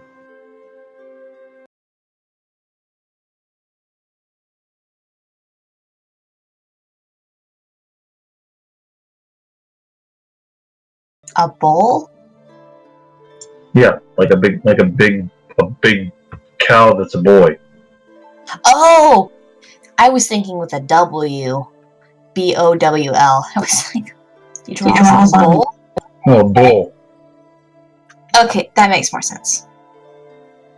Or whatever they call them in Montana. Magic Montana. Pretty sure Magic Montana calls them bulls too. It's just the GM is half asleep. Okay. That's okay. So that's very little that I have to change then. Okay. Thank you. Yep. Sorry about that. Magic Montana. If you guys don't name your village Montana, I'm gonna be very disappointed. Because like now it's stuck. Now it's part of the world, and it's got to be there. And we're gonna name the city that we're from Underground Montana. No, I get to name that city because it's part of the whole tribe thing. Nice try. If I didn't live in Texas, I would live in Tennessee, and then if I couldn't live in Tennessee, I would live in Montana. We live in the Duchy of Montana. What's the name of a Montana small town area? We need to go find one. Butte. Yeah, that's our village, and we're in the Duchy of Montana. Montana's very beautiful. I've driven through it, and it's one of my favorite places. I could, if it wasn't so far from civilization and that I'd have to drive like an hour to get to Walmart, I would live up in the mountains of Montana.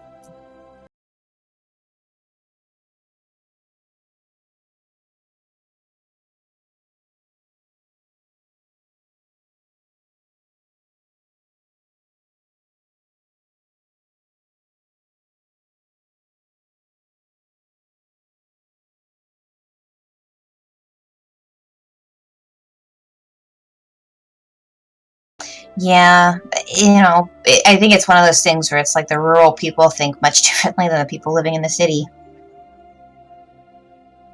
Oregon's a lot like that. If you go towards more of the farming communities in Oregon, there's a lot more conservatives, but as soon as you hit Portland, it's just yeah, no. And they can go to colleges that don't give grades. Don't get me started. I was born there, and I don't look back.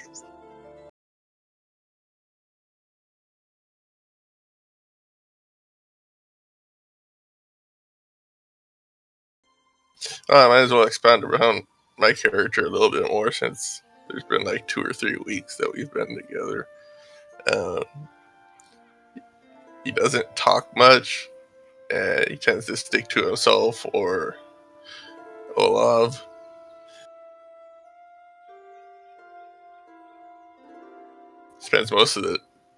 He probably spent most of the caravan journey going up ahead and checking things out, reporting back if there's anything important.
Was someone else trying to talk?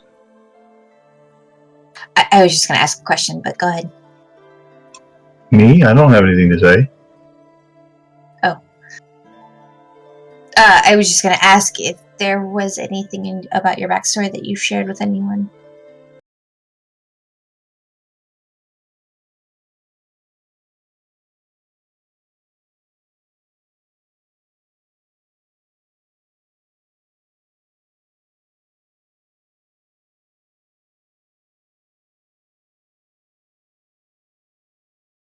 All they know is I'm his brother and all the stuff since we've been traveling together that John would have shared with them about our traveling.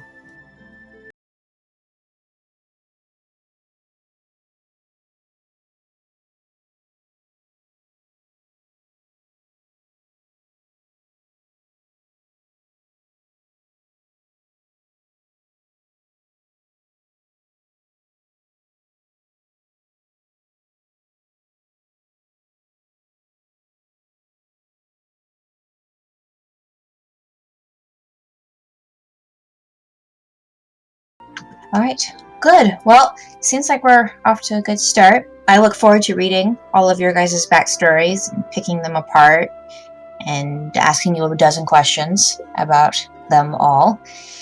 So, if it feels like I'm picking on you, I'm not. I'm picking on all of you equally.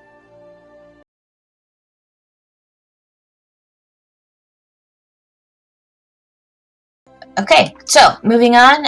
Starting wealth and gear. Follow the book. unless there's a specific thing we talk about. But as far as getting started, just follow the book, pick a background that's closest to your concept, and then just wherever category that is, add the wealth and the gear that you get to. Anything additional, again, we'll talk about it in our sessions where we talk about your backstories and the like. But for a good start, just try and follow what the book says. All right, build off concepts to create connections. You guys have already seemed to do that. So we have currently Eagle and Barry, the Kai brothers, and then Bezak and John. So well done, guys. That gives everyone a connection to the group in some way. You guys even did some common backgrounds coming from the similar places, which is really cool. So yeah, pretty much all of these things are hit. Character sheets. Let's touch on that last. Party roles. So we have Kyrath is going to be the healer. Kylar, you're going to be the warrior. Should we classify you as tank-esque? I don't know. I don't think I'm very tank-like at all, actually. So my dexterity and constitution aren't good. I'm good with ranged weapons and with melee weapons, but I don't really have that, like, a giant constitution or dexterity modifier, so...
Covered with the traditional mage, which is good.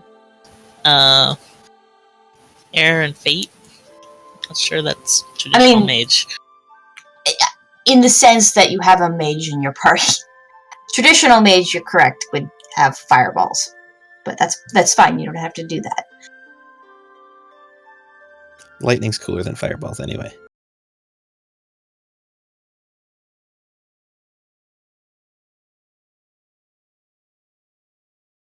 John, I'd probably... light melee probably fit best. I don't know. I hadn't really given that consideration to my character. Really, I just was trying to make an interesting character. But I'm thinking about if we don't have a tank, we probably should. And my character's, I wouldn't take that much to kind of modify my character into filling that role pretty easily. Because he's already a warrior class, and he's already got high constitution and strength, both.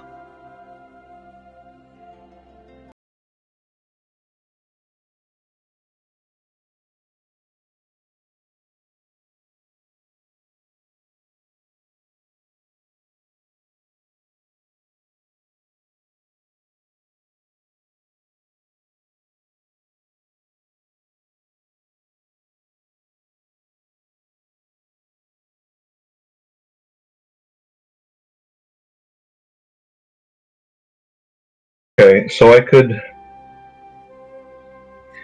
instead of I could take the weapon and shield style. That would be helpful for that. Yeah, especially since I've got a spear, so I can. Well, I'll be able to attack from like an extra square away from behind somebody. So if you had a shield, I could be behind you and still hit the person in front of you. Oh, it's fixing to be Testudo time. Well, I don't want you to drastically change your character concept. If you guys still No, don't... that's what I'm saying. It's not drastic at all. It's really minor. Okay. If you feel like that's what you want to do. I only bring it up so that you guys are not totally unaware and you're like, how do we fight when we get there? Just sort of asking questions to keep it in your heads. Do we ever have a plan when we fight? I think we just all run around killing things. Do we even need a traditional party composition? No. I mean, no. I just like to feel like I've done my job as a GM, that I asked you these questions so that later on when you're like, oh, it's too hard, I can be like, well, I asked you for what your party makeup was at the very beginning. Yeah, the weapon and shield style, that's definitely the tank thing. Yeah. Strength 2 or higher, I got that.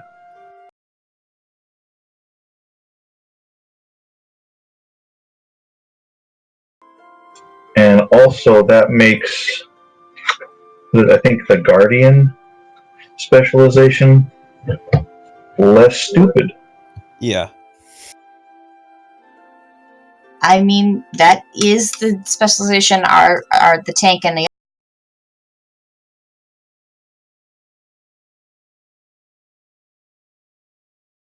Let me just say that little dwarf is the bane of my monster's existence. I can't hit him. I can't penetrate his armor. Anytime I roll above his armor class, I'm cheering.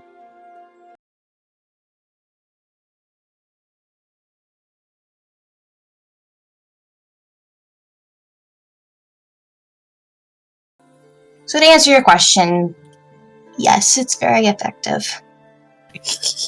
Yeah, I'll tank. I'll spec into Guardian.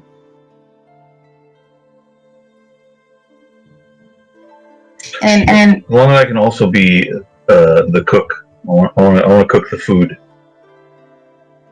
Oh, I've got, since like me and I've been like the guardian for like the kid character of Kyrath, I've got like a bunch of cooking supplies. So I don't know. We can tag team cook. We can be warriors. Are you a cooker guy too? I'm not necessarily like a good cook, but like I have been doing it. But I just see your characters now bonding on this caravan trip, trading recipes. Oh, I need some garlic over here. Yeah, that's kind of what I had in mind. I don't make anything fancy. It's just simple but good fare. I was looking at the equipment list and looking at all of the camping supplies and then looking at my character. I am a fairy. Camping supplies mean nothing to you. You just have little fairy size. What do fairies eat? You must eat just bugs that are smaller than you, right? Hey! Well, listen, we cut off like a tiny chunk of a bite from like a piece of meat and give it to her. That's her full meal. Well, but let's think about this in reality for a second. She's 6 inches tall. Her race of people is not exactly taking down bison and butchering up and slaughtering them and eating them. How do you know? They have magic. Maybe they. I know. Yeah, one bison is enough to feed them for the next 10 years? Yeah. Well, I mean, it would actually, if you're smaller, you'd have to eat a lot more frequently because your metabolism would run through things fast and you can't store as much energy. So bring in the biology. Like shrews have to eat a lot. I regret everything. And they don't really have a fast store, so smaller people. So Eagle's character would starve the fastest. So we all think that she's a bit of a glutton. And yet she's the tiniest of you all. Yeah. She's the tiniest of us all. She eats more times than anybody else, but the amount of food that she eats can be held in one hand. She's a teenage boy. Oh gosh. No. Well, that does it. You're the one getting pranked first. Hey, that's what Kyrath is playing, so... Whenever any of our food goes missing, we automatically look to her. Sweet, we can skim off food and she'll get blamed. Hey, That's all I heard from the time I was 13 to 17 is how I was eating my parents out of house and home. Yeah, same. Be like, ate dinner. Half an hour later, I'm hungry. I live with 3 of them, and let's just say it's like living with 3 hobbits. You guys have to go to the grocery store every 4 hours. No, my mom So- just buys half the store every 2 weeks and stuffs it in her pantry. And you know, that makes things more interesting too, because maybe fairy culture has like 8 meals a day. Oh, this is Think true. about that.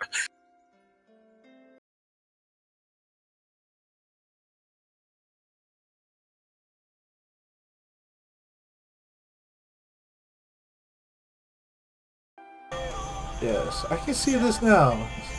Eagle's character comes buzzing around my ear. I'm hungry. Can we stop soon? I need to eat. Can we pull over now? Where's the bread? I need something to eat. That rabbit over there looks really tasty. Could you go catch that for? Just for me. What are the rest of you all eating? Yeah. After Yeah, bring back prepare for an like 5 unforgettable races lunch. of rabbits. Oddly enough, though, this does bring up my second point, which was, aside from combat roles, what other skills do you think you can? What other functions do you bring to the group as a whole? So, like, John wants to Tracking. be okay. I think I've got enough things.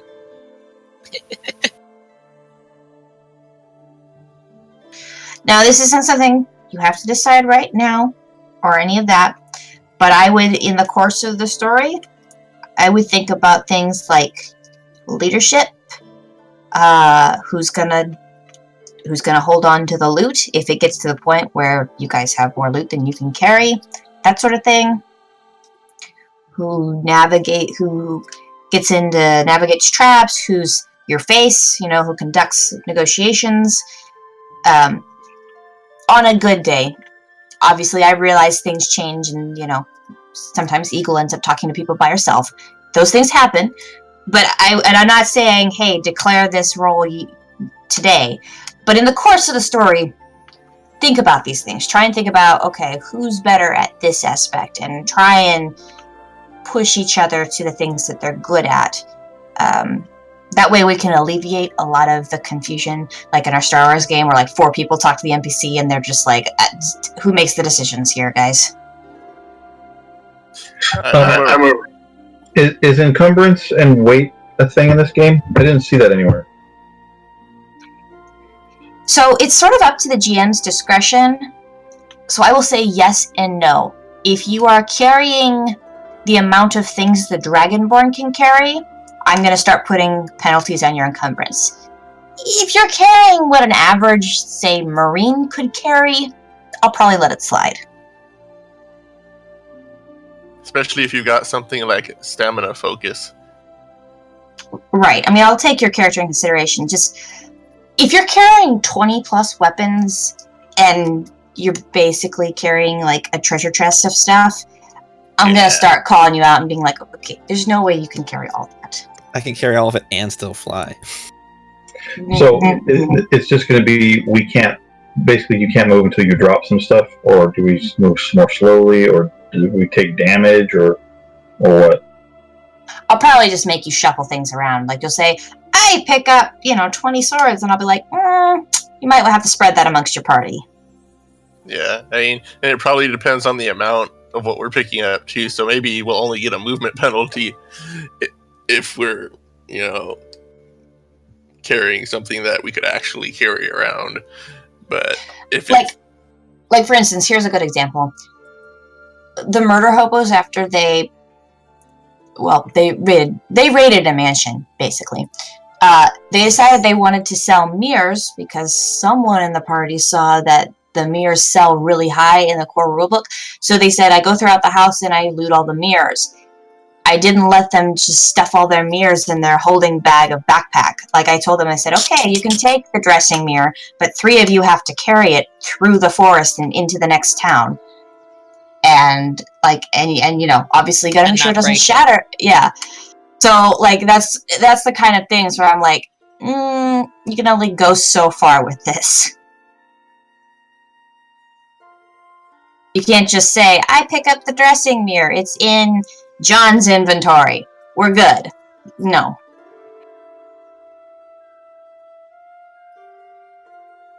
As for rolls, I imagine I'll be this sneaky, getting thrown into traps all the time person.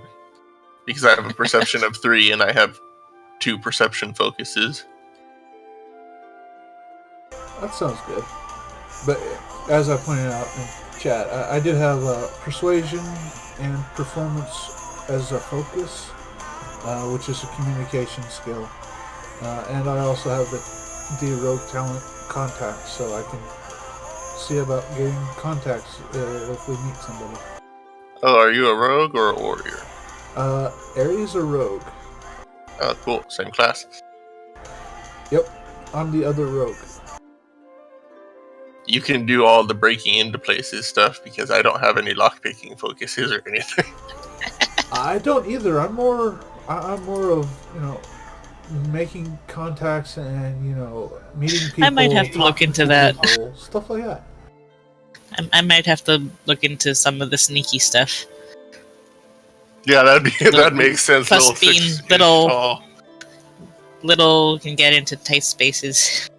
You don't even need a lockpick. You just stick your arm in the lock. These are medieval locks, Eagle. They're not complicated. Well, until you get to the complicated ones. Or it's like booby trapped with poison. The needle goes right through her.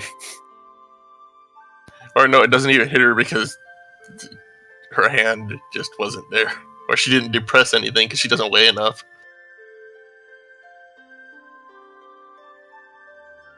I might have to readjust a few things to get the more sneaky stuff here. Actually, you should be the one doing traps because you won't set off pressure plates. Yeah, that'd have to be a pretty sensitive pressure plate. And even if you do, there's a good chance it just won't touch you. Yeah, detect the air pressure change from the wings. Yeah, don't I? There's also that. Don't I fly? Technically, sort of. Not like the flying high, whatever sort of flying, but I have wings. I fly. Yeah, you probably don't spend a lot of time walking. Yeah, I can't fly way up in the air like like all the big folk, but I do technically fly. So just imagining a little fairy hovering along besides someone in the group just eating. Well, the other thing too is she can hide inside her little pendant vial around Dave Spell's neck, so she could just sit in there and eat. I mean, it's basically like she has a room that travels with her wherever Dave Spell goes. Yeah, she's got a fancy house, and all of us are stuck outside camping. Yeah, camping? What's camping? Yeah, she's got a nice little place to live.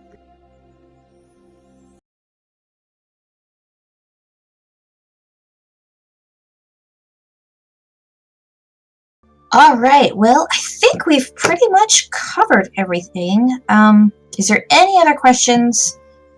Just or anything we can cover before we adjourn, or move on to the next thing? When's the first session?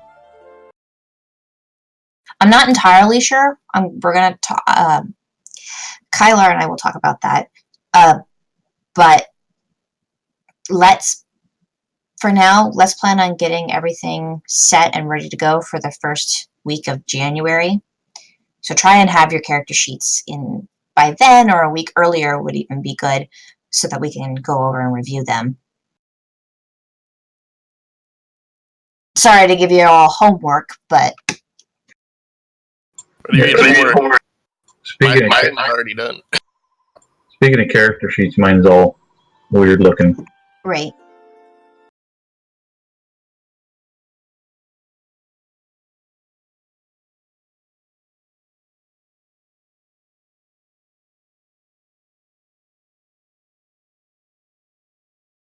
Okay. So you're going warrior, which is good because it makes everything really simple. So where it says character, you just put all your accuracy numbers, not your accuracy, all your attribute numbers in the accuracy, communication, constitution. You just put them in there. In the abilities, yeah. Health, speed, defense, armor, those stuff is all pretty self-explanatory. For your attack,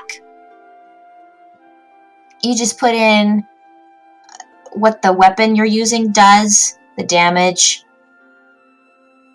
Let's see. In your powers, that's where you would put like your talents and stuff. Okay. Where it says focuses, that's where you would put things like cartography and stuff under the categories that they're supposed to be in.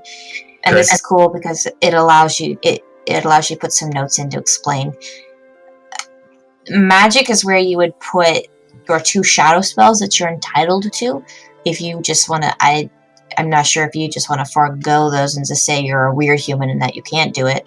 If you want to do that, then you just don't do anything with magic. Okay. Persona is obviously pretty self-explanatory with the notes that go there. It would be interesting from a story perspective. I just gonna pitch this.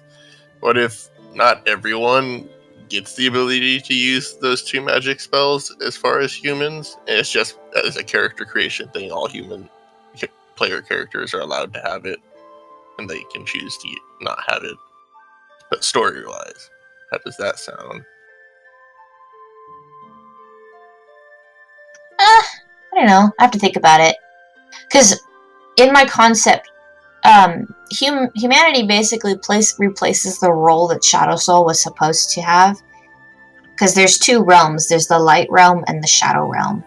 And the shadow realm is where those who die and are evil and don't believe in the one true light, they go.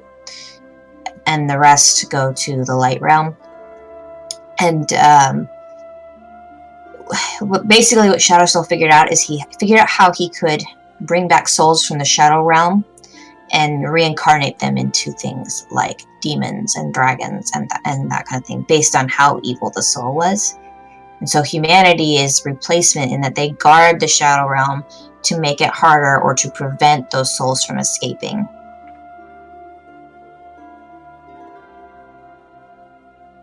You can't draw souls from the light realm. Once someone has gone to the realm of light, there is no taking them back.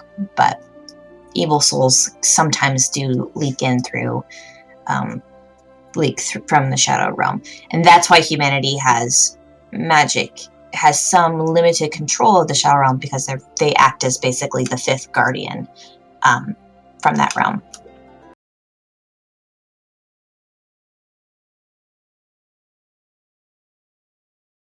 And like the Guardians, they are the only race that was directly created by the one true light. In fact, he didn't create them here on Vechaunus. He brought them from somewhere else that no one knows. So that's why that is the way it is.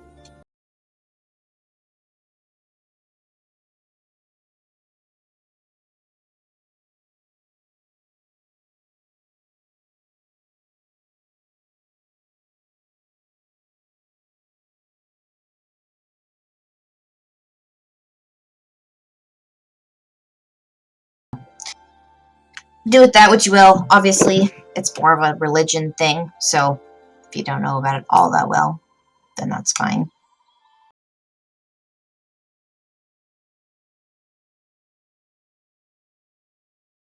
What's the deal with the Frostmen and their magic-y stuff then? No one's really quite sure. They are human. And then they're just an odd batch of humans that seem to be gifted differently from everyone else. No one's quite sure where they came from or why they are blessed differently, but they are the only almost human-like people who do use magic, but no one's quite sure why. And no one's really seen very many Frostmen. They really don't come, they don't really travel far beyond the edicts, so no one really asks Yeah, them. and I imagine the desert continent even more so. Yeah, no, they're not really known for coming to Quintus. Sometimes Astora, because Astora is pretty close to edicts, but yeah, no.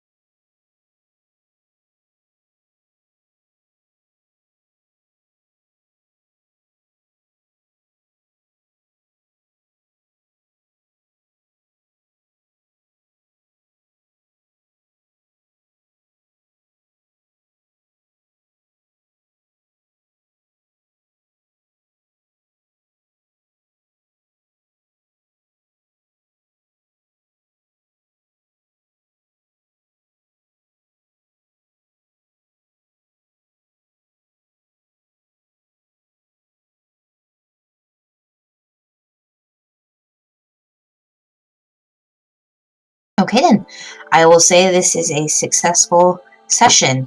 Kylar, could you please tell your brother that his homework is to give a small summary to the group about what they've learned about him over the last 3 weeks, and he can post that in Legends of the Force if he wants. Yeah. Other than that, I'll ask him the specific questions I have for him. Okay.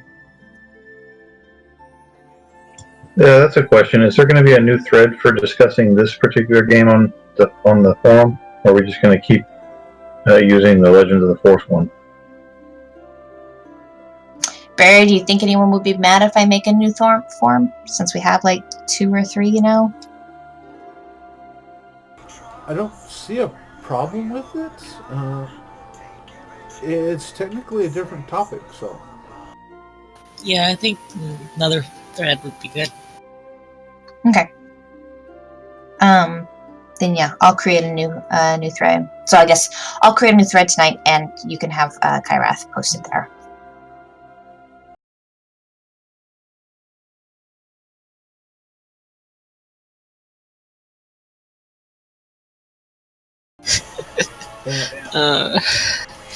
And also- Stuff about fairies. Yeah, and also if you, or if we're going to start this sometime in January, go ahead and give me your full names. Eventually, you can post them in this thread that Zeri's going to make. I'm going to make a intro for us, or I'm going to try to, for this particular roleplay series as well.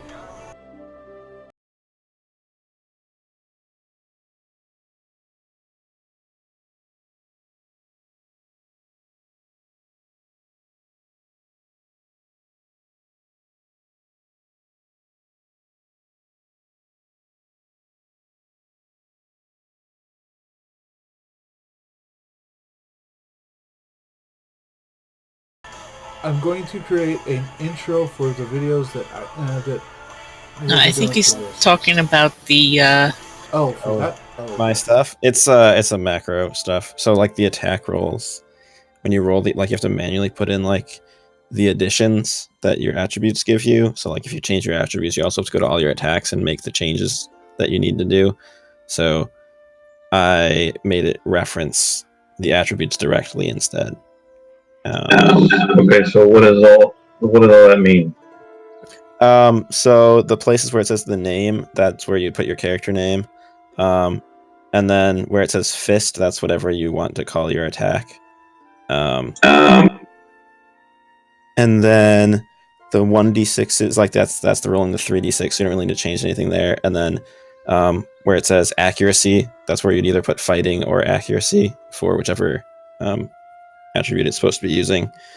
And then for the damage, that's got like at the bottom the same kind of thing. Where it says damage equals, that's where you change to like 1d3 plus strength for fist or whatever weapon you're using.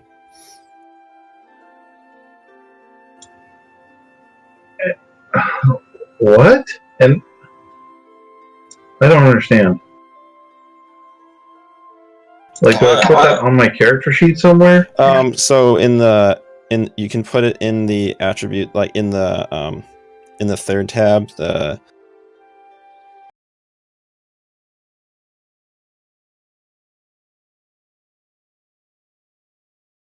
abilities, like in the abilities thing, you can add it, and then you can click on that to roll something instead of rolling it from the off of the character sheet. I don't have an character macro. Oh, the top of things. Okay. Yeah.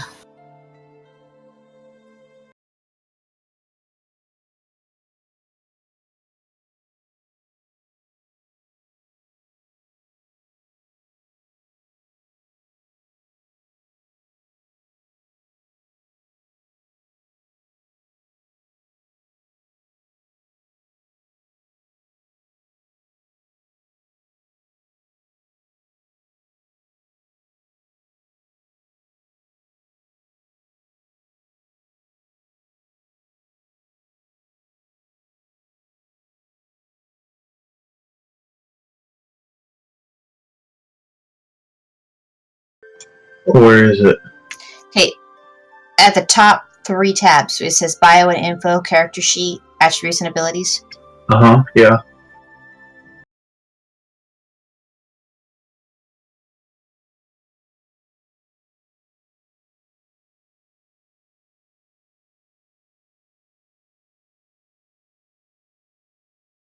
Okay. I had to close it and then open it again. So you just need to edit it for whatever weapon you're going to use. But if this is frustrating for you or whatever, I can just do this. Just fill your character sheet out normally, and then I'll go back and I'll fix it for you. Okay. Or maybe I could at least do one so you can see kind of how it works, and then maybe later on you can do more if you want. Okay.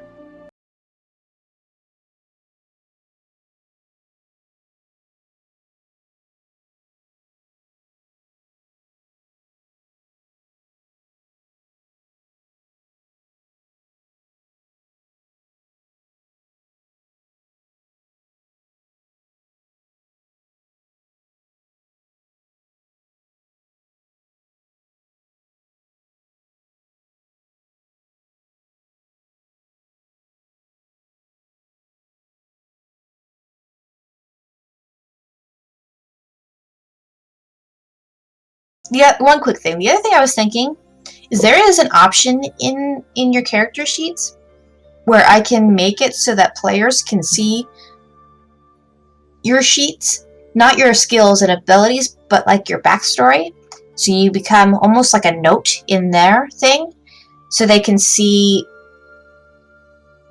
They can see what you write in the notes portion. So if you want to change it so that it's like just a small, like, I don't know, list or whatever of things that they know about your character or things you've shared or description of your character, then you can just put that there, and I can make it so that everyone can see, to see it like a note, and you'll have all the players' names and all of that right there in your notes section. So it's just it's in the persona section, like the character notes part. Here, I'll do it to Eagles just for an example.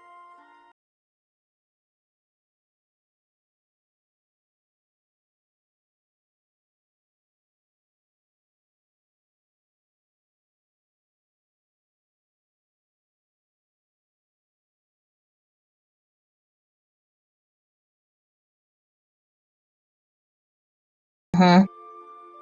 That way, everyone's name, the characters are right there, but then also a small description, and that way, if everyone's like, "Oh yeah, I use my, I flick my blonde hair," and everyone's like, "Your hair is blonde," they can just go over there and look at the description, and be like, "Oh yeah, that is right. Your hair is blonde," something like that. Or if you just want to remind everyone things you've shared with the entire group, those types of things. So don't put the whole backstory in that then. Not if we do this, no. Okay, because yeah, I have been keeping my whole backstory in that tab before. Right, I realize that, and that's why I'm just suggesting we could do this. Yeah, there's actually a section, I think, in the character sheet.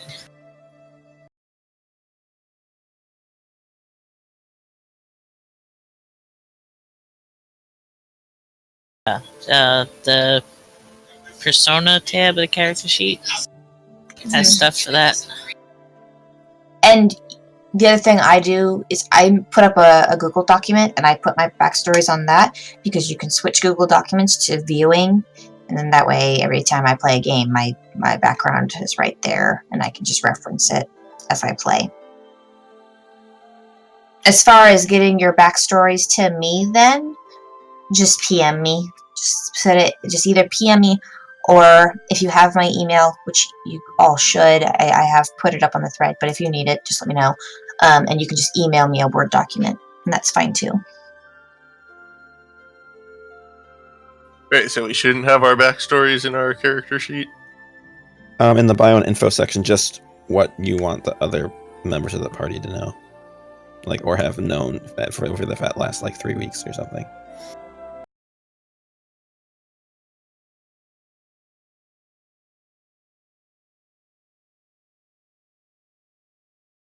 It was just something that I like thinking about in our Star Wars game. Was it might be nice to have just as reminders for some things, just to remind each other what we know of each other, that kind of thing.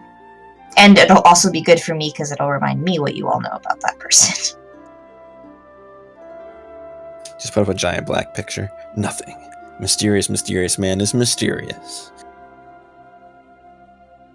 I mean, we've done that in the past, Dill, and it hasn't worked out entirely well. I mean, I created him so that no one would trust him on purpose, but it started getting frustrating.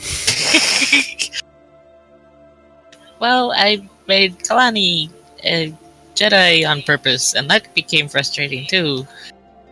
Because Jedi Order, Jedi Council, Oh, don't worry, they're going to put you on an assignment for my campaign.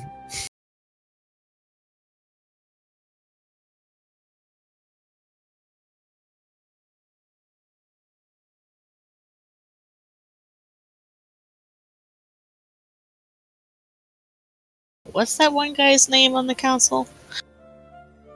Brooke? Yeah. He was annoying in the games, too. He was just a true believer. So what you're saying is I should have you deal with somebody else from the council?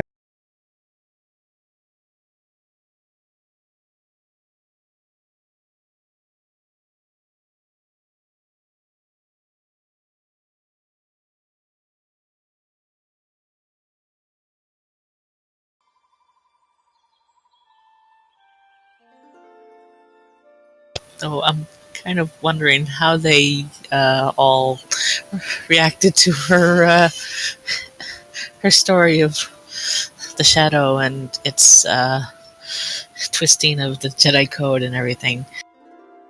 To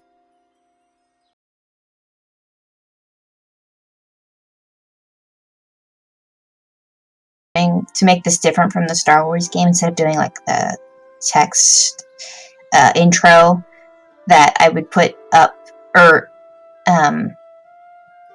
no, I meant instead of the grand map that is put there, when you guys are done, I would just put a meme of the day up, and it would have something to do with either the session or try and find something that was brought up before and just put it up there. What do you guys think?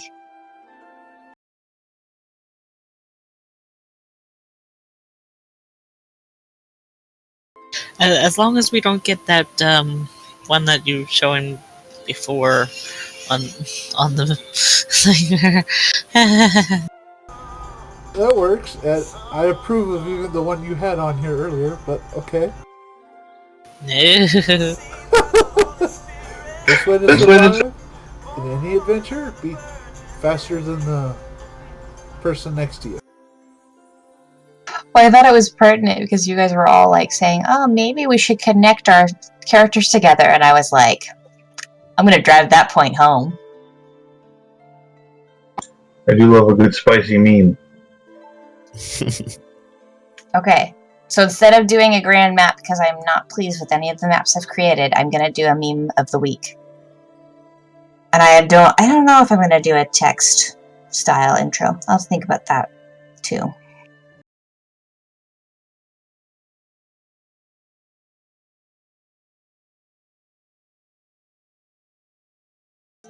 Well, guys, I'm excited to begin our adventure.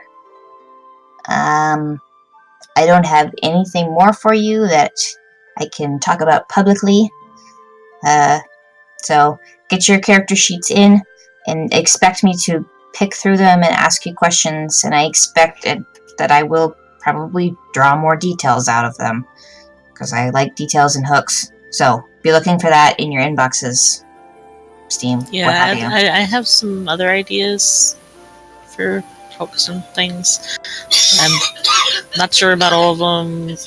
I'm trying to work them in and stuff. Big thing too.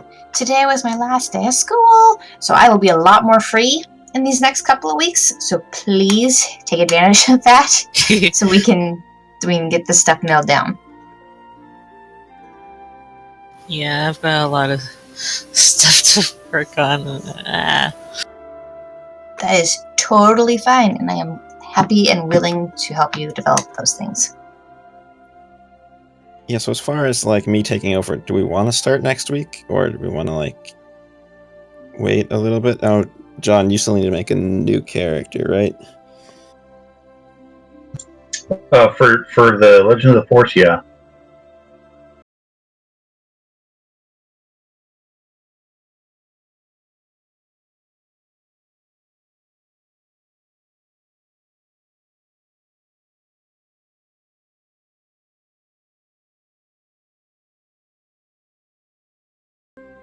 So that might be pushing a little bit for you, like to rush to get things done a little bit, John. But and it's kind of like holiday season, but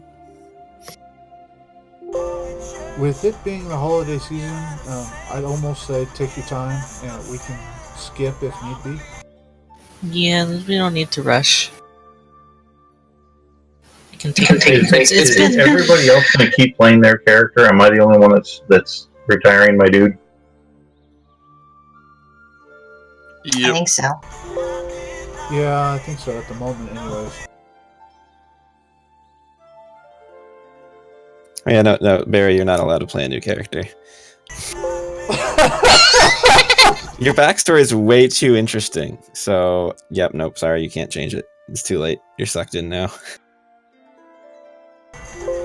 Okay. Yeah, there are too many loose ends. Yeah, you got time for loose ends. We're invested in it now. Don't worry, the loose ends will be resolved.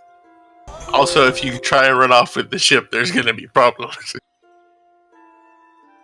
I don't see any way I can make that work without creating a butterfly chaser character.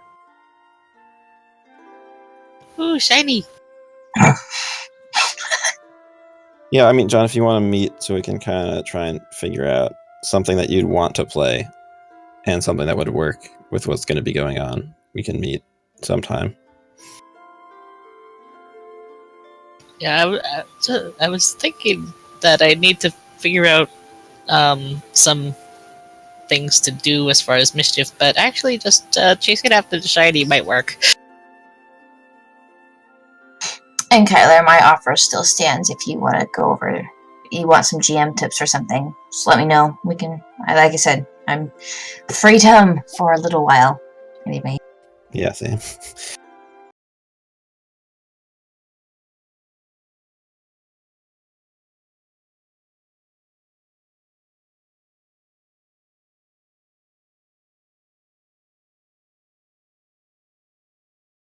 Probably. I think just so we can make things line up a little bit better. I'll be sending people PMs about what's been going on. And I haven't exactly determined exactly how much time is going to be going by between. It's probably going to be like at least 2 months worth. But I'll kind of give you guys some notes beforehand about like what exactly your character's been up to, combined with what you told me you want your character to be doing. So I'll be probably doing that sometime next week. But I would also just remind you, just because it's easy to forget, I think we're approaching pretty close to when Revan was captured / technically killed. So you just consider that going forward. I think we're still. I think we could still technically be a couple months out from that. But because, well, like my campaign took 3 months because the traveling. Pretty sure was it 3 months? I think it's about, yeah. And then your brother's thing was like 12 days? 25. Yeah. So that's another month, basically. So if 4 months, so we get 3 months, we're looking at 7 months into the year. I don't know, the timeline is crazy. I was thinking about that the other day. Doesn't like at the end of the year is when he gets kind of captured, and then I'm not sure how fast is the turnaround for him. It's like less than a year. Yeah, but I mean, I still got some leeway, and I mean, I wasn't really gonna bring Revan into stuff, so. No. I was just thinking about. I was thinking about it the other day, like, what's going on in the larger galaxy at this point? Yeah, we've been so busy. Yeah, it's like not that much. Also, if the Jedi Council has any sense, they will keep Kalani far away from that whole situation. Because Kalani.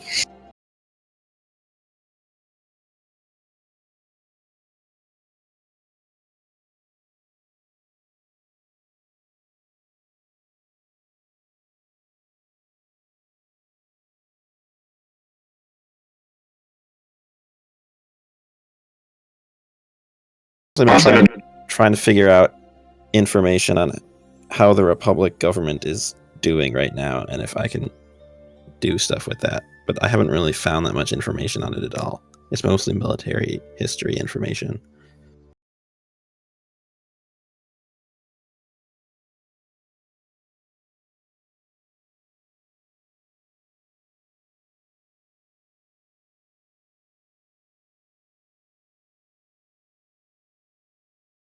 With Disney, point of reference, don't agree with what they do with canon. So. Oh, that's right.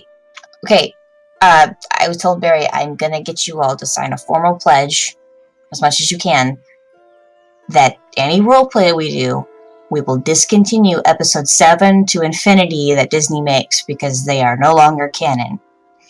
Yes. What? What was that about?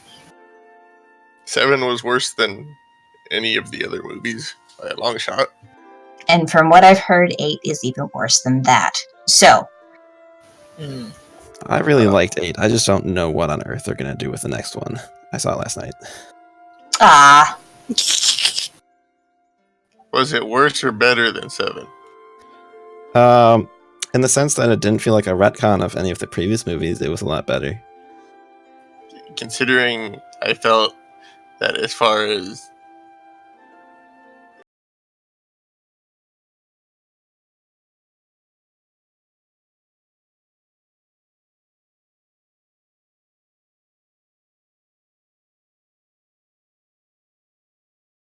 I mean, it still has the same characters, so if you don't like the characters or anything, you're probably not going to like it. I mean, if the writing ends up decent. What I heard is I heard that 8 basically throws out all the lore of yesteryear and says it doesn't matter, and this is the only thing that matters now, and that it's not Star Wars anymore. It's like a different thing. That's a really harsh interpretation of it.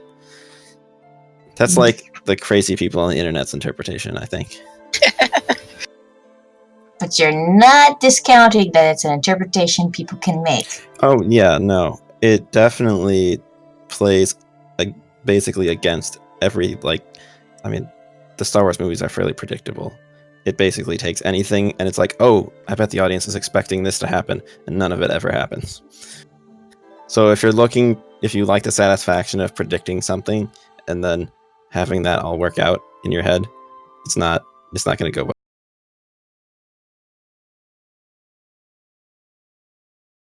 Yeah, I don't know. That could be taken various different ways.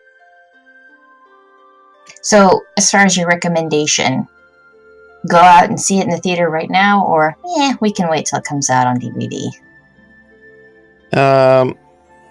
There are so many twists in it. I would think that the less you know going in, the better the experience is.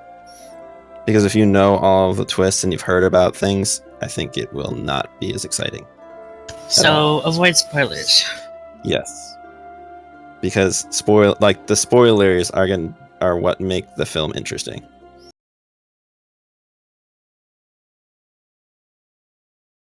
Is there anything non-spoilery you can say about how they treat the Force? Because there's apparent weirdness stuff. Well, they don't talk about midichlorians at all. Yay. I was always okay with those. So. I mean, I was okay with them, but whatever. I don't know. They don't really. I don't really think they did anything that alters what the Force is at all. I don't think they did. So the hype for that trailer thing was kind of false. What trailer thing? Kairat's here. We can't talk about it. He doesn't want any spoilers. He's on roll 20. I see him. He's coming. Run away! Meow. I mean, Kairath and I have a different interpretation of the Force now that we watched that Kreia video. So, I don't know if they've really... It sounds to me like they have changed what it should mean.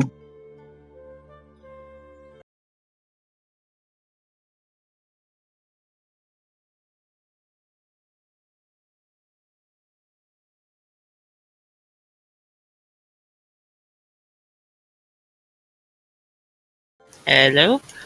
You there? He is connected, but not here. I don't understand how to do the talents on the powers tab. Like, I don't know how to fill out that section because there's the name of the talent, and then they each have 3 ranks. Hello? Oh, you can hear me now?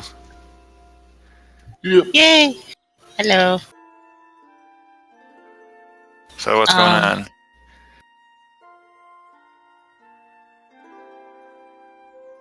I'm not sure. What was that, John? Wouldn't that be type or level? I'm not sure. So do I just type them both in there in that spot? Well, so the name of it goes up on the top in that blue bar, in the bar that's at the top, that's the colored bar. That's where the name of the talent goes. Oh, I didn't realize you could type in there. Okay. Yeah, I didn't at all at the first time I looked at it either.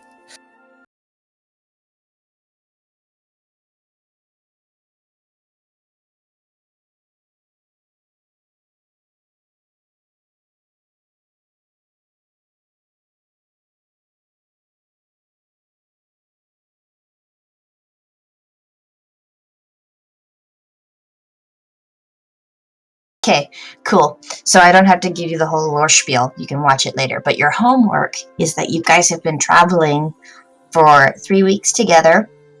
You took on a caravan mission where you transported this caravan to the town that you are now at. Decided, hey, we all work together, we like each other, let's do another mission. And so you took this other mission from this town, and you're in the middle of doing that mission, and that's when we're going to start. So your homework is to give a description, give a summary of how much the other players have learned about you in those 3 weeks. Okay.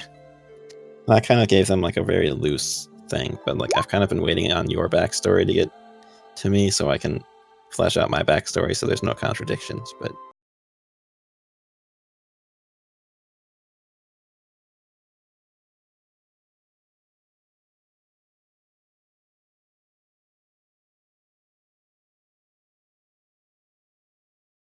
So what we're going to do now is instead of putting your backstory in the bio thing, we're going to have you put in like a description, like what your character looks like, that sort of thing, a short description of the things they know about your character, and then everyone can see that in their journal, and you become a character in the journal, so that everyone's reminded what they know about each other and what they look like and those types of details.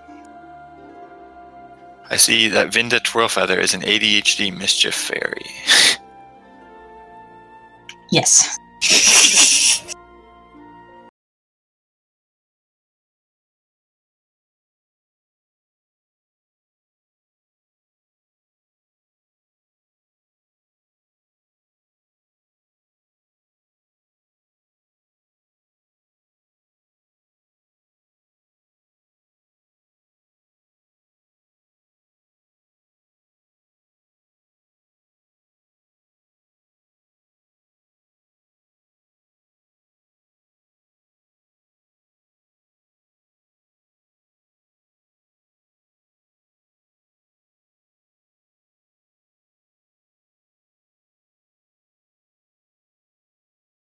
Yes. So where exactly were we escorting this caravan?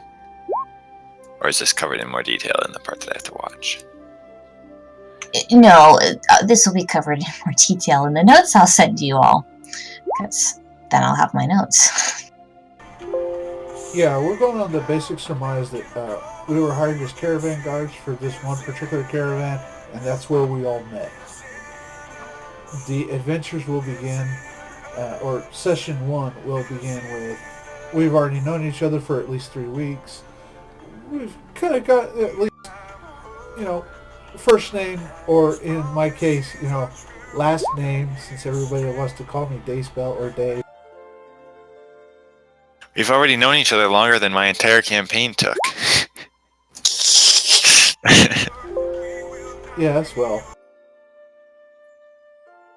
I just wanted to start us all off with a nice jump into knowing each other. Yeah, it's a good way to start us off that we've known each other for at least some time. Plus whatever we covered in the video previously that you'll have to watch. We'll be uploading as probably as quickly as I can, probably tonight while I sleep.